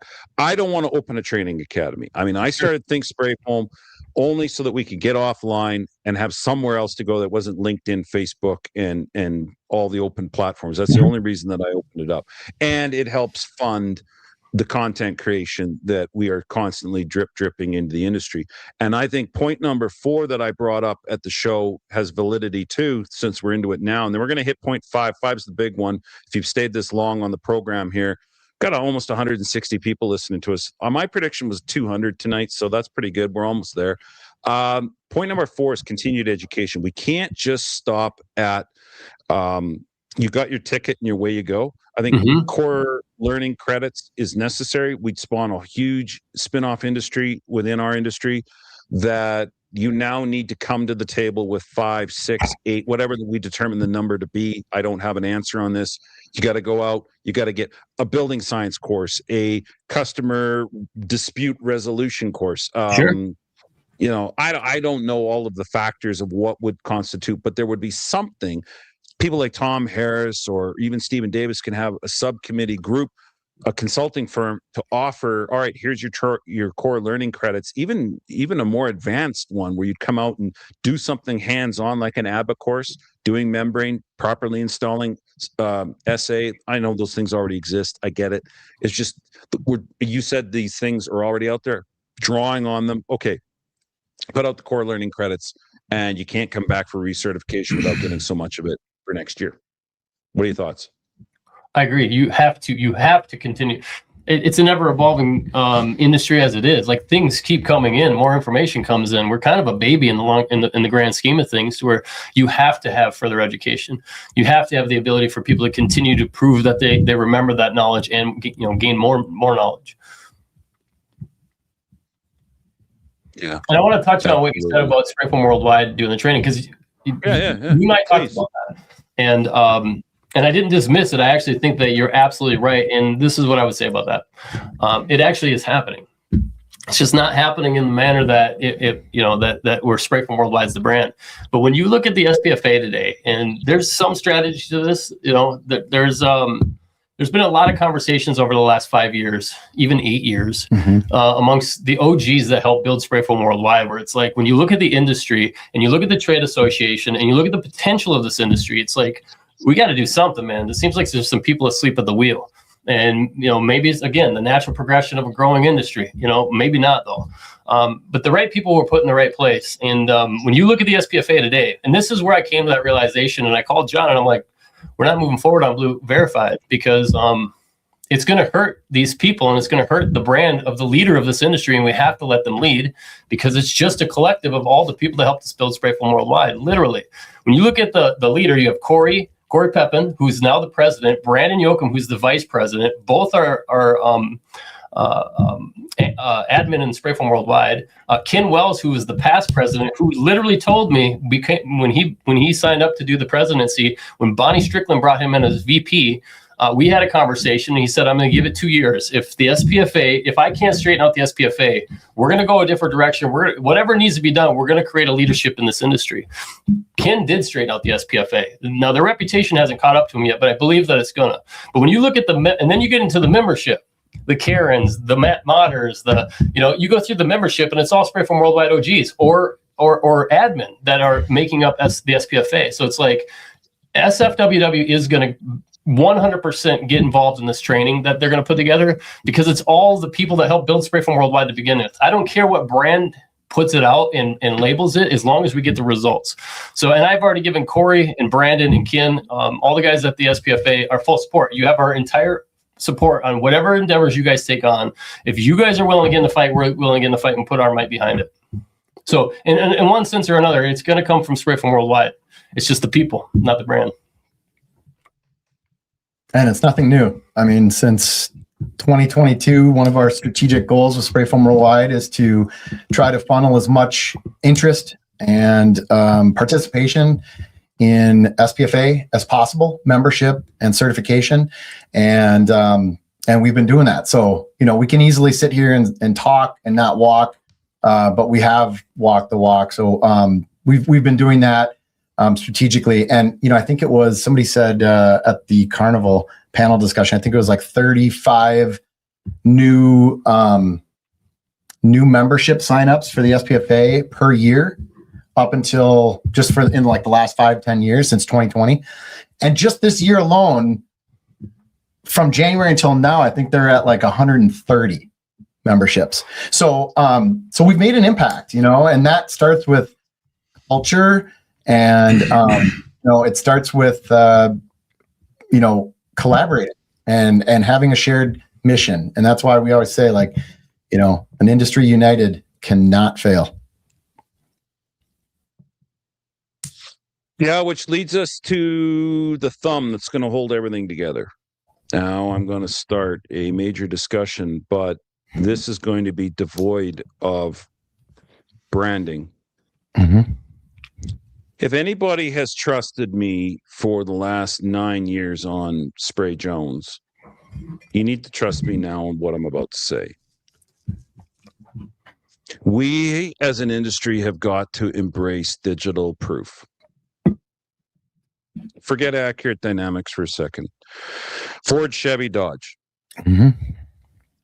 The future is to move out of analog, not because any of you don't know how to spray foam. I think Todd Bolton's book is good. In fact, anybody who signs up to Thinksprayfoam here tonight, the first 2 people that sign up are going to get a free copy of that book from me personally. So go to thinksprayfoam.com tonight and join whichever ones are in my feed tonight as notifications. Those are the ones that will get the books. What we have got to do is combat the anti-spray foam group of you never know what you're going to get and you never know if you can trust it. Now, I know that all of you in the comments foam and you're dang good at spraying it, and I'm good at spraying it. My whole entire house that I'm sitting in here was sprayed with an R1 Graco analog, and it's just fine. I ain't sick, and I will be the first to fight that you can make good foam. But something happened to me last year when I went down to Accurate Dynamics, and the question was raised to me, prove to me that you've made proper cellular plastic. And forget fighting amongst ourselves about this. Oh, who the hell are you? I freaking know how to spray foam. I've been doing this for time. Forget that for a second. That's not the question. The question is proof to your customer. If we want to take our rightful seat as a product that is manufactured on site that can be trusted, we are going to have to be able to prove to said customer, 1, what product did they get? Did it meet the standards? 2, can they readily identify it by sight? 3, was that product controlled through people that only should be installing it and spraying it, and they've got the accreditation, and we've already gone over this. We've answered all of that. We've answered that you know what the hell you're doing with it. Okay? 4, you actually care about your industry and you continue with your core education credits in order to maintain your certification. 5, the thumb. Why does this matter? Because all of those boxes can be checked, and until we can prove to the customer that they got the first 4 things, I don't think we can take the final step that we need to take, because there will always be our detractors out there saying, well, I don't know what I got. Is it the foam? Is it my paint? Is it this? Is it that? And if we had a PMC or a Graco or whatever, and it gave a piece of digital proof, just like GPS, just like my phone, just like my Amazon tracking, just like GPS on my truck, it tracked every last square inch of what I was spraying and spit out a report. Now, I know I can spray to wet, too cold, too hot, sprayed the wrong foam, sprayed too thick, too quick. Give me a break, folks. I get it. I'm not talking about giving instructions on how to chew gum or instructions on how to flip up the toilet seat before you go. I'm talking about the things. You got 1/100th in a mixing chamber. How do we know everything's going right? Mix, pressure, validation. Validation is a whole nother step beyond. I'll talk about that in a second. But what I'm saying is start to understand that we as an industry need to embrace digital proof. You want to eradicate the cheaters? What do they all have in common? They don't want you to see what they've done. So if we're willing to walk in and say, here's the proof of the foam that I sprayed, visually and technical data sheet wise, and here's the proof on the machine, now we've got a winning knockout combo, and we can take our rightful seat and grow this industry from 11 or 12 or 13% into 55% of the market share of insulation. And we don't have that. And I don't see us getting to that easily when our detractors are going to line up against us, and until we come together and agree to this, they will always have a bullet against us. I really believe this. They'll be able to say, well, you just never know what you're going to get. Your last sentence is exactly why. If you, there's a couple things. The market is filled with analog equipment. Nobody's given up their investment. Nobody's gonna walk away from that. There's a lot of great sprayers that are really good at reading it and installing the product, and they're true professionals, and they go the extra mile. They understand the building science and the equipment that they're using. But why what you just said matters is because you're going to have these people. And I remember there's this guy on LinkedIn. He's probably still out there. Maybe he'll find us and cut us up. But I remember people saying that the dude was crazy because he was always attacking foam. And I remember I searched him out, and when I seen what he was saying, it was like, this dude's not crazy. He's actually right, and I wouldn't want to debate him because the things he's saying is all of our weak spots. It's all of our Achilles heels. And if you don't close the circuit the circuit, what you're talking about, if you don't get to the point where you're closing that circuit and you're proving it, you're always going to have the people that can jab and poke at all your efforts and all your accomplishments, because they're going to say those very things that you just said. Prove it. If you can't prove it, then how do we know? Now, the reality is there's a lot of data supporting the products that are being installed right now. There's installs. There's installs right in the town that I live in, the small town I live in Minnesota, that has a product that the foam's pushing almost 40 years old, and it's great and it's done its job. But you're leaving weak points in the industry. So when it comes to standardized equipment, I said this the other night, and I mean it.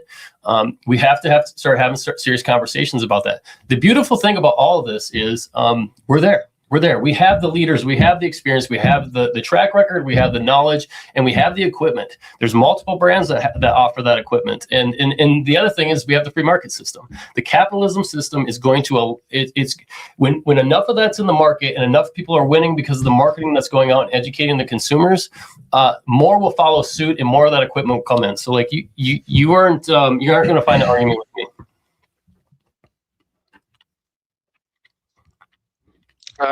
Agreed. There is retrofitability. Accurate's got it right now. You can retrofit any single R1. I've got it. Analyst is on it. Delta Light hoses are on it. Eventually, PMC, Graco are going to follow suit with their versions. Right now, the reason that I talk about Accurate is quite simply they're the ones talking, period. They're doing the most talking about it. I believe that digital documentation is a must. And if we cannot prove what we're doing, we don't have a right to sit at the table. And here's why. Because we are not a single component finished product in the drum. We're a plural component. This would be an asinine argument if we were painters. If we were splashers and single components, and it was like can foam. It was in the drum, done. All I have to do is move it from there to over here. There wouldn't be any argument for digital validation. Validation is something different than data capture. Okay, validation is. Let me ask everybody. Let me ask our panel here and everybody. What's the difference between you being radared at 100 miles an hour and you being radared at 100 miles an hour and getting a ticket? Can anybody tell me what the difference on those two are? Why would I get a ticket in one instance and not in another? One, you were caught. Yeah. Okay, well, but there's a piece of equipment flesh out caught for me. What does caught mean? There's a piece of technology that actually tracks that in a consistent manner and shows proof. You have to show that you've actually exceeded a known set of boundaries. That's validation. And our industry has to show that we stayed within the guardrails, as Todd Bolton called them.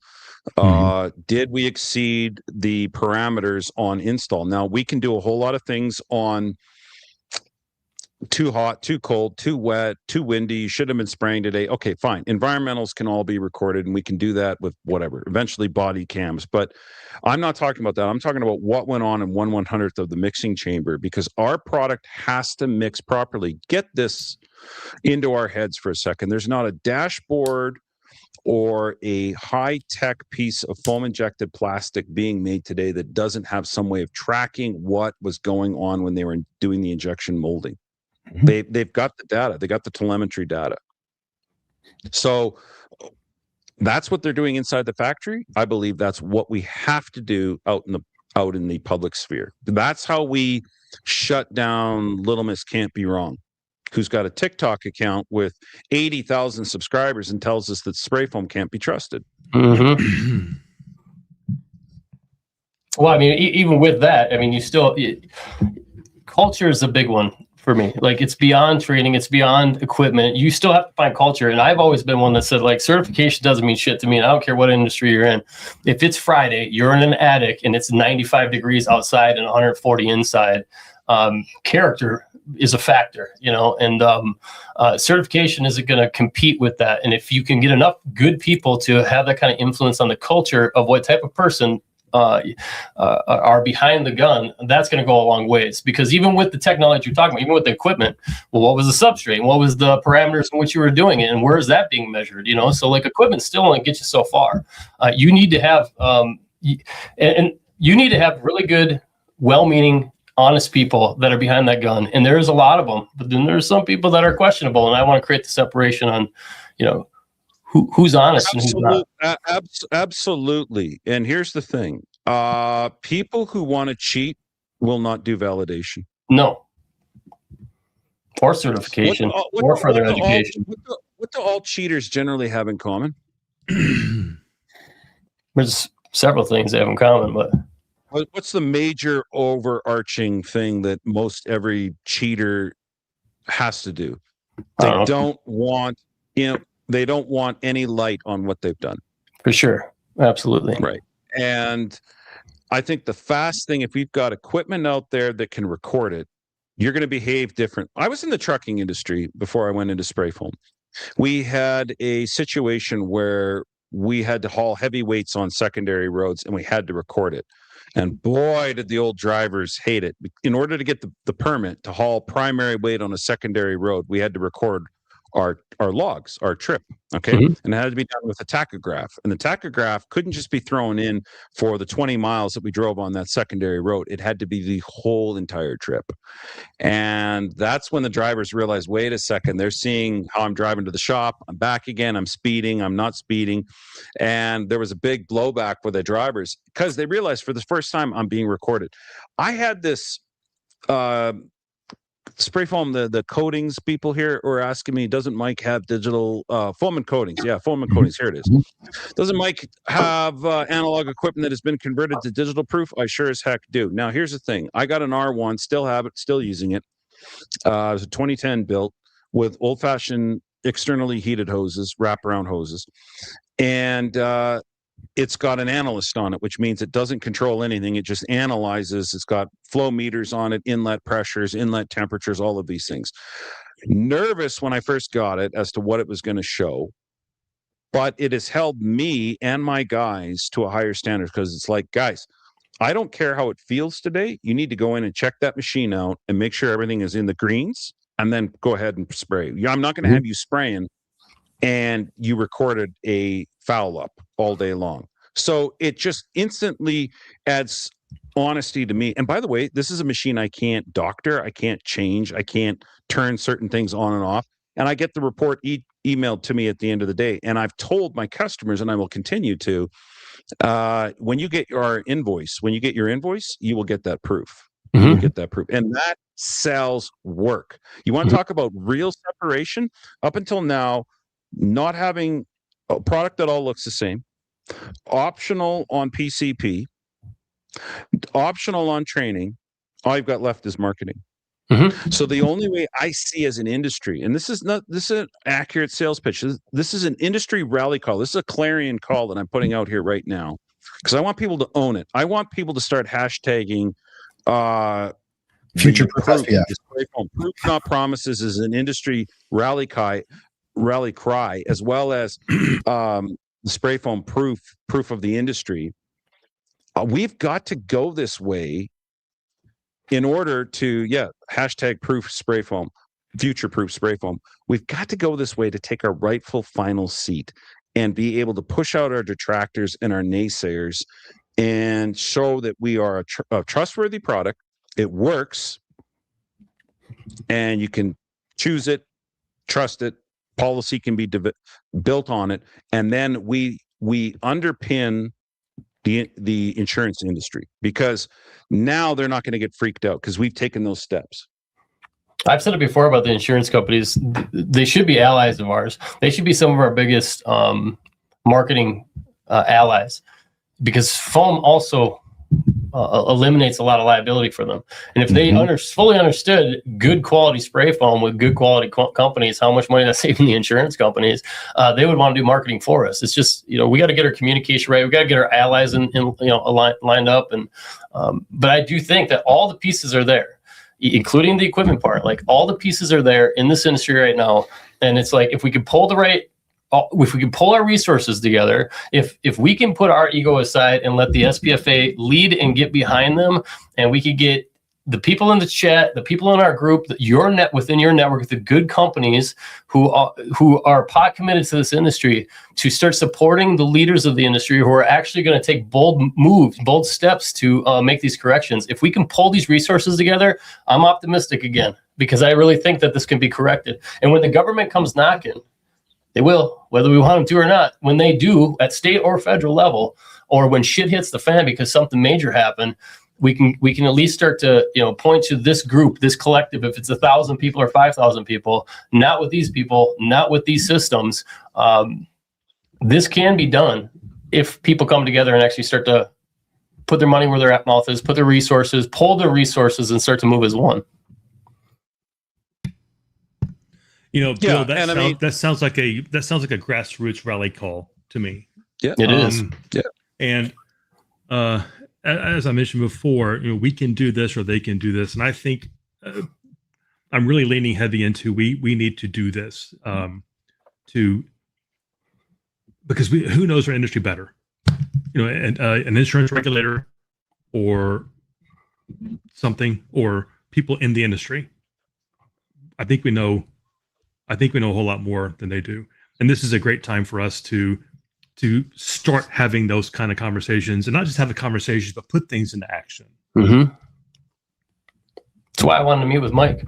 It's because Mike's got a following, and we share a lot of the same views and values, where it's like, we all need to start coming together, guys, because the resources are there, the potential is there. But if we don't do anything, or if we just sit behind our keyboards and talk shit, or talk smart, nothing's going to get done.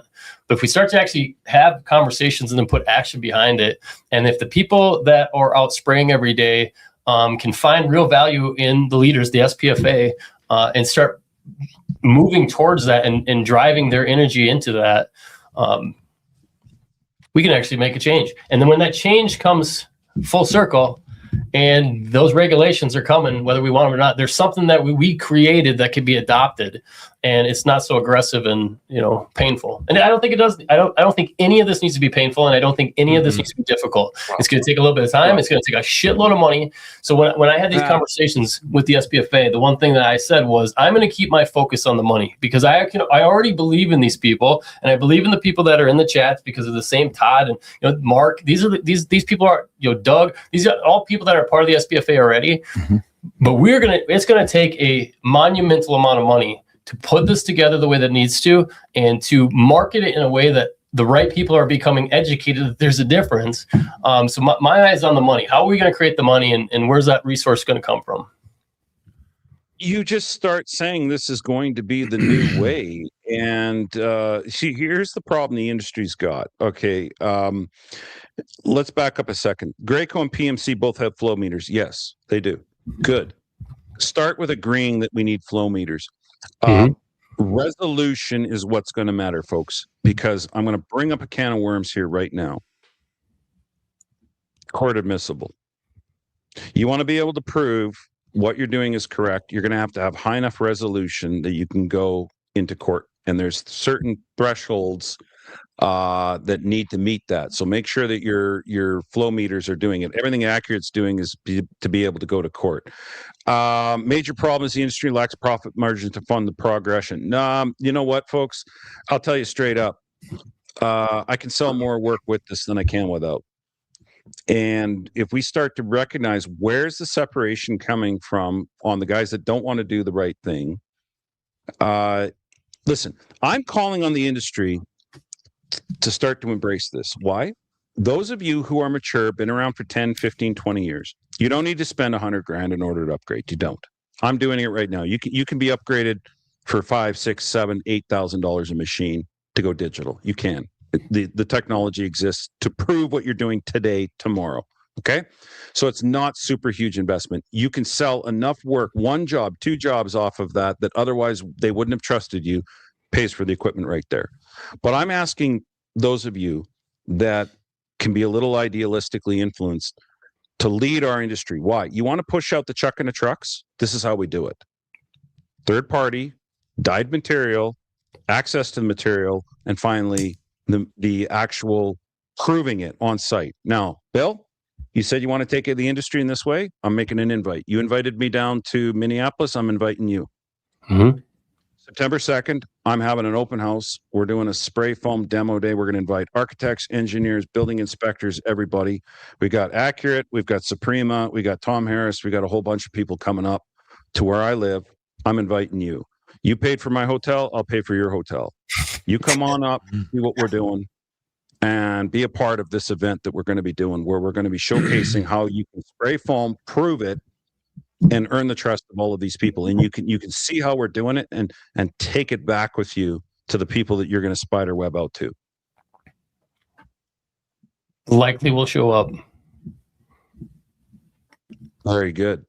I will get you details, and we'll show you what we're doing, because we're going to lead the industry, you and I, in changing things for the better on how you can actually get quantifiable trust and proof into the biz.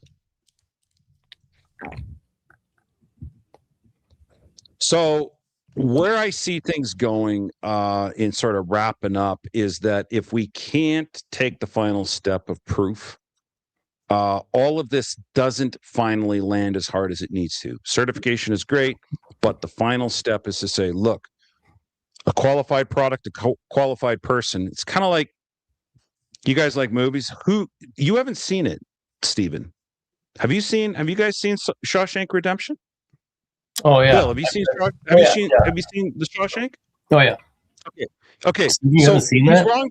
Holy shit. He's wrongfully convicted, right? And he's in jail. I need to, don't spoil it for me. Hang on. Go, talk. It's 25 years old, dude. You're good. He breaks out of the prison, and he goes and he says to Red, who eventually gets paroled, if you've come this far, are you willing to go a little bit step further? And that's what I'm saying. We need to take the final step. If you've come this far, if you believe in the SPFA, the PCP, and everything else, and I'm throwing this to Bill, I'm throwing this to everybody in the comments here, the 150 that are sitting here watching this here tonight, and we're wrapping up. If you come this far, are you willing to come just a little bit further? And that's where we can embrace not a brand, but the idea of digital proof. That's what I want to see out of our industry as a whole, is that we all watching this here tonight say, you know what? He's right. We're right. We got to do this. We got to be able to prove what we're spraying. I spray good foam, but now I'm going to prove it. I'm going to prove every aspect of it. I think that's going to be the natural progression of where we're at. I think that is just, it's not going to need to be pushed. It's not going to need to be marketed. The natural next step are these things. Before we can even get to that, I think we still need to rally all the leaders in this industry to get behind some of these bold ideas and, put your money where your mouth is if you're pot committed to this industry. Right. Because we've all got to embrace that this is our child. Like, I'm looking at the spray foam industry as my offspring, right? Like it's my kid. I mean, I was with Todd Bolton down there in Minneapolis, and he had his 14-year-old son. A lot of people did, but Todd had his 14-year-old son, Haven, there. And he's like, hey, he's coming and he's hearing about what's going on next. We've got to do this right for ourselves and leave it for an inheritance for the next generation. So it's like, this is my child. This is my baby. This is something that I care about. I don't want to see it go the way of the UK. I'd really love to see if I could help the UK. I don't even know if that's even possible, but I don't want to see it go here. Agreed. I don't want to see it get a foothold here. And we're dabbling with it. You know, we've got a loaded gun right now. A loaded gun. And I like loaded guns. They can be used effectively in the right situation, as Dirty Harry said, you know, it's no problem with people getting shot as long as it's the right people. Which I like. But I mean, let's embrace this as a child. Like, let's say, look, not on my watch. You know, we're going to take care of the industry. We're going to grow it, and we're going to look out for it. And I think proving what you're doing has got to be a necessary final step. The carnival is the first time that kind of hit me, where it's like, you know, we're kind of the old guys now, which is crazy. But there were some young guys there this year. You know, I hung with Jackson, Ken Wells' boy, who's like 19, 20. And it's like, there's this new generation of 20 to 25-year-old guys that are coming in. And I talked with Jackson for a little bit and, you know, kind of pushed on, you are the company you keep in the circle that you kind of find yourself in, protect that, and roll with killers, and find your own little place. And if this is the industry you're going to be in, but like, there's a whole generation of people coming up that are watching us, and these guys in the chat, especially these guys in the chat that are like, they're committed enough to, like, what time is it? It's 9:00 Central, who are still in the chat. And I've said this before, some of them have heard me say it, some of them haven't, but like, they have more influence than they think. There's more people watching. If you're active in Spray Foam Worldwide, you have more people watching you than you think. And now we kind of find ourselves in this responsibility position. It's like, we're not going to be around forever. And we got to hand the baton off. We're in a really fun, unique, cool opportunity right now, where we could have real change that secures this industry long term. And like I've said, this is the only industry I know. So like, I'm down for a good fight, and I think some of these other guys are too. Let me tag on to that, Bill. And that's some great sentiment. I mean, it kind of triggered my mind there for quickly. Another way people, and I would love for more contractors to get involved with this. And I've been to 3 or 4 of the state hearings where they have hearings about our value stuff and different code changes and so on and so forth. The Spray Foam Coalition does have a lot of activity in different states.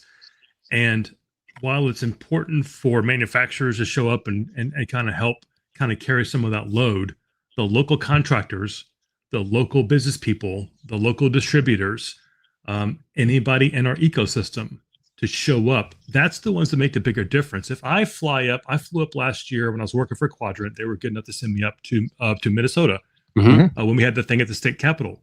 While that's fine and dandy, I don't contribute in a meaningful way to Minnesota as the contractors contribute to Minnesota. So while I was there in support and kind of helping kind of carry some of that load, it's the contractors and it's the other folks in the industry who are really more important to show up. I'm going to disagree with you, and I'll tell you why.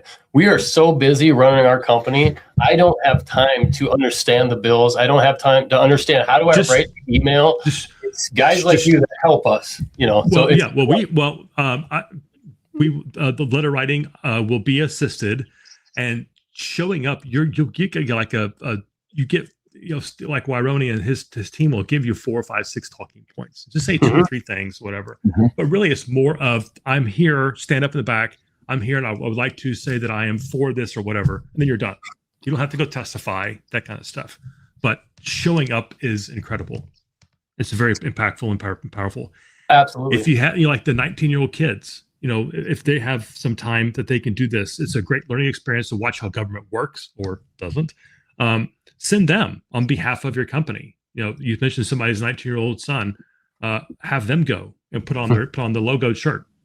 Cool. That'd be a great day. It's actually a good idea. And we were joking earlier before we're on camera. Before we were joking around about Spray Foam Worldwide not having your kids there because school's in session. Screw that. You're going to learn more and hear more colorful stories at Spray Foam Worldwide Carnival that you're going to hear in 8th grade history class. There's more truth to that than people realize. You betcha. But those are the kids we can send. They're getting involved. They're being engaged. But anyway, that's just another way to make a difference. If you can't do other things and you don't think you're being impactful, well, you can sure as hell make a difference doing something like that. Agreed. Closing out, somebody's saying, seems like a whole lot of talk. Nothing happens in these conversations. I don't know if that's talking about us or something else, but here's the thing. I know what they're talking about, and I honestly don't fault them for saying it. Let's put it on this. Let's all take a final State of the Union at SPFA 2027. Let's see how much of this gets started, how much of this gains traction, how much of this can we build between now and then. Bill, I'm inviting you to come up to our event and see if you want to be a part of that. We'll talk about that off camera here later on, what all that entails. And we'll bring this, we're transforming culture. We're bringing accountability, transparency, and how to build business to all of you.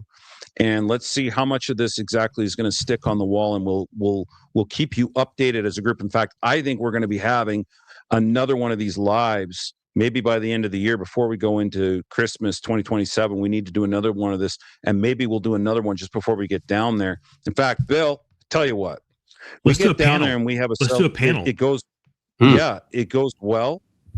You and I will go celebrate. We able to get some stuff and some headway going here. You and me are going to go down to Letty's and we'll get a pair of boots. How's that sound? Sounds good. In Fort Worth. We're in Texas. We got to look good. Yeah, exactly. Well, of course, everybody, it's a 2-year delivery on the boots, but don't let this time. That's fine. That's fine. We'll get them. We'll get them tattooed with ACEs, ACE up the sleeve, ACE, applicator, chemical, and equipment. Well, everybody, I thank you for tuning in for nearly 2 hours here. We're just a few minutes away from doing that. And it's been great. I really, really enjoyed having a chat and getting this out in the open. It really is important to me and important to the industry. Yeah, he just said he didn't mean this conversation. He meant the industry. Well, that's fine. Exactly what I agree. I agree that we need to convert on this and not just be talk. Otherwise, we're one of those 2 p.m. on a Friday afternoon sales meetings that why am I here and what did this ever accomplish, right? There's just been a lot of talk. I just was talking about this, and not just in our industry. There's a lot of talk in general. So anytime I see somebody saying that, it's like, you can't even blame them, man. There's been a lot of talk. We need some action. And I think that the people, these guys that have really kind of inundated the SPFA, they're going to back that up with action. And, I'm going to hold them to it because I'm beating the drum ahead of them now. But I do think they're going to, and I think I think they're going to do a good job of proving it to them. And like I said to Corey, this is for all the people still in the chat. Let's do some legacy shit. Like, we have this opportunity right now to pull our resources and leave our mark in this industry. You're welcome, Keith. And I would say, what I'm doing personally is getting into the SPFA's ears and making the SPFA leadership team aware that it's crucial that we connect in our communities. Number one, that we're confident in what we are doing and what our missions are, that we're organized. Join SPFA, get certified so you have real differentiation in your market. Figure out a way, SPFA, that we can pool our marketing muscle so that we can sell foam against other building products. You do that and nobody feels desperate anymore. And the race to the bottom goes away. And then along the way, what we're doing is trying to convince the SPFA and share with them our insights that we've been developing over the last couple of years on how we can build incentives that separate contractors and great suppliers from the rest. So that's what we're doing personally. Yeah, absolutely. I want to be a big part of that thing, John. And I would love for us to, there are so many great ideas and positive resources and different ways we can impact the industry. It like we said it earlier, it just takes that first step of action. And to that earlier gentleman's point, we've talked the fuck out of this stuff. It's time to start actioning it, and it can be small steps. It doesn't have to be leaps, but just move. And I would love for us to have a panel at SPFA. They'll love it. You got it. Everybody just embrace everything as your own child. Treat it like it's your own, and we'll get through this. It's all good. Okay, guys, thanks. We're going to wrap up here tonight. Thanks, Ken, for being here. Thanks, Mark Gordos. Good to see you. Again, first 2 people into Thinksprayfoam tonight's getting a copy of Todd Bolton's book from me personally. Everybody, I'm signing off. We'll keep you updated on more future live streaming events. Good night for night. Thank you for your service. Tonight. Thank you for your service to our industry, Mike. Appreciate it. Thanks for having us on. Thanks for having us, Mike. Thank you, guys. Thank you all. This has been fun. It's been great. Yeah, good to see you guys.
share.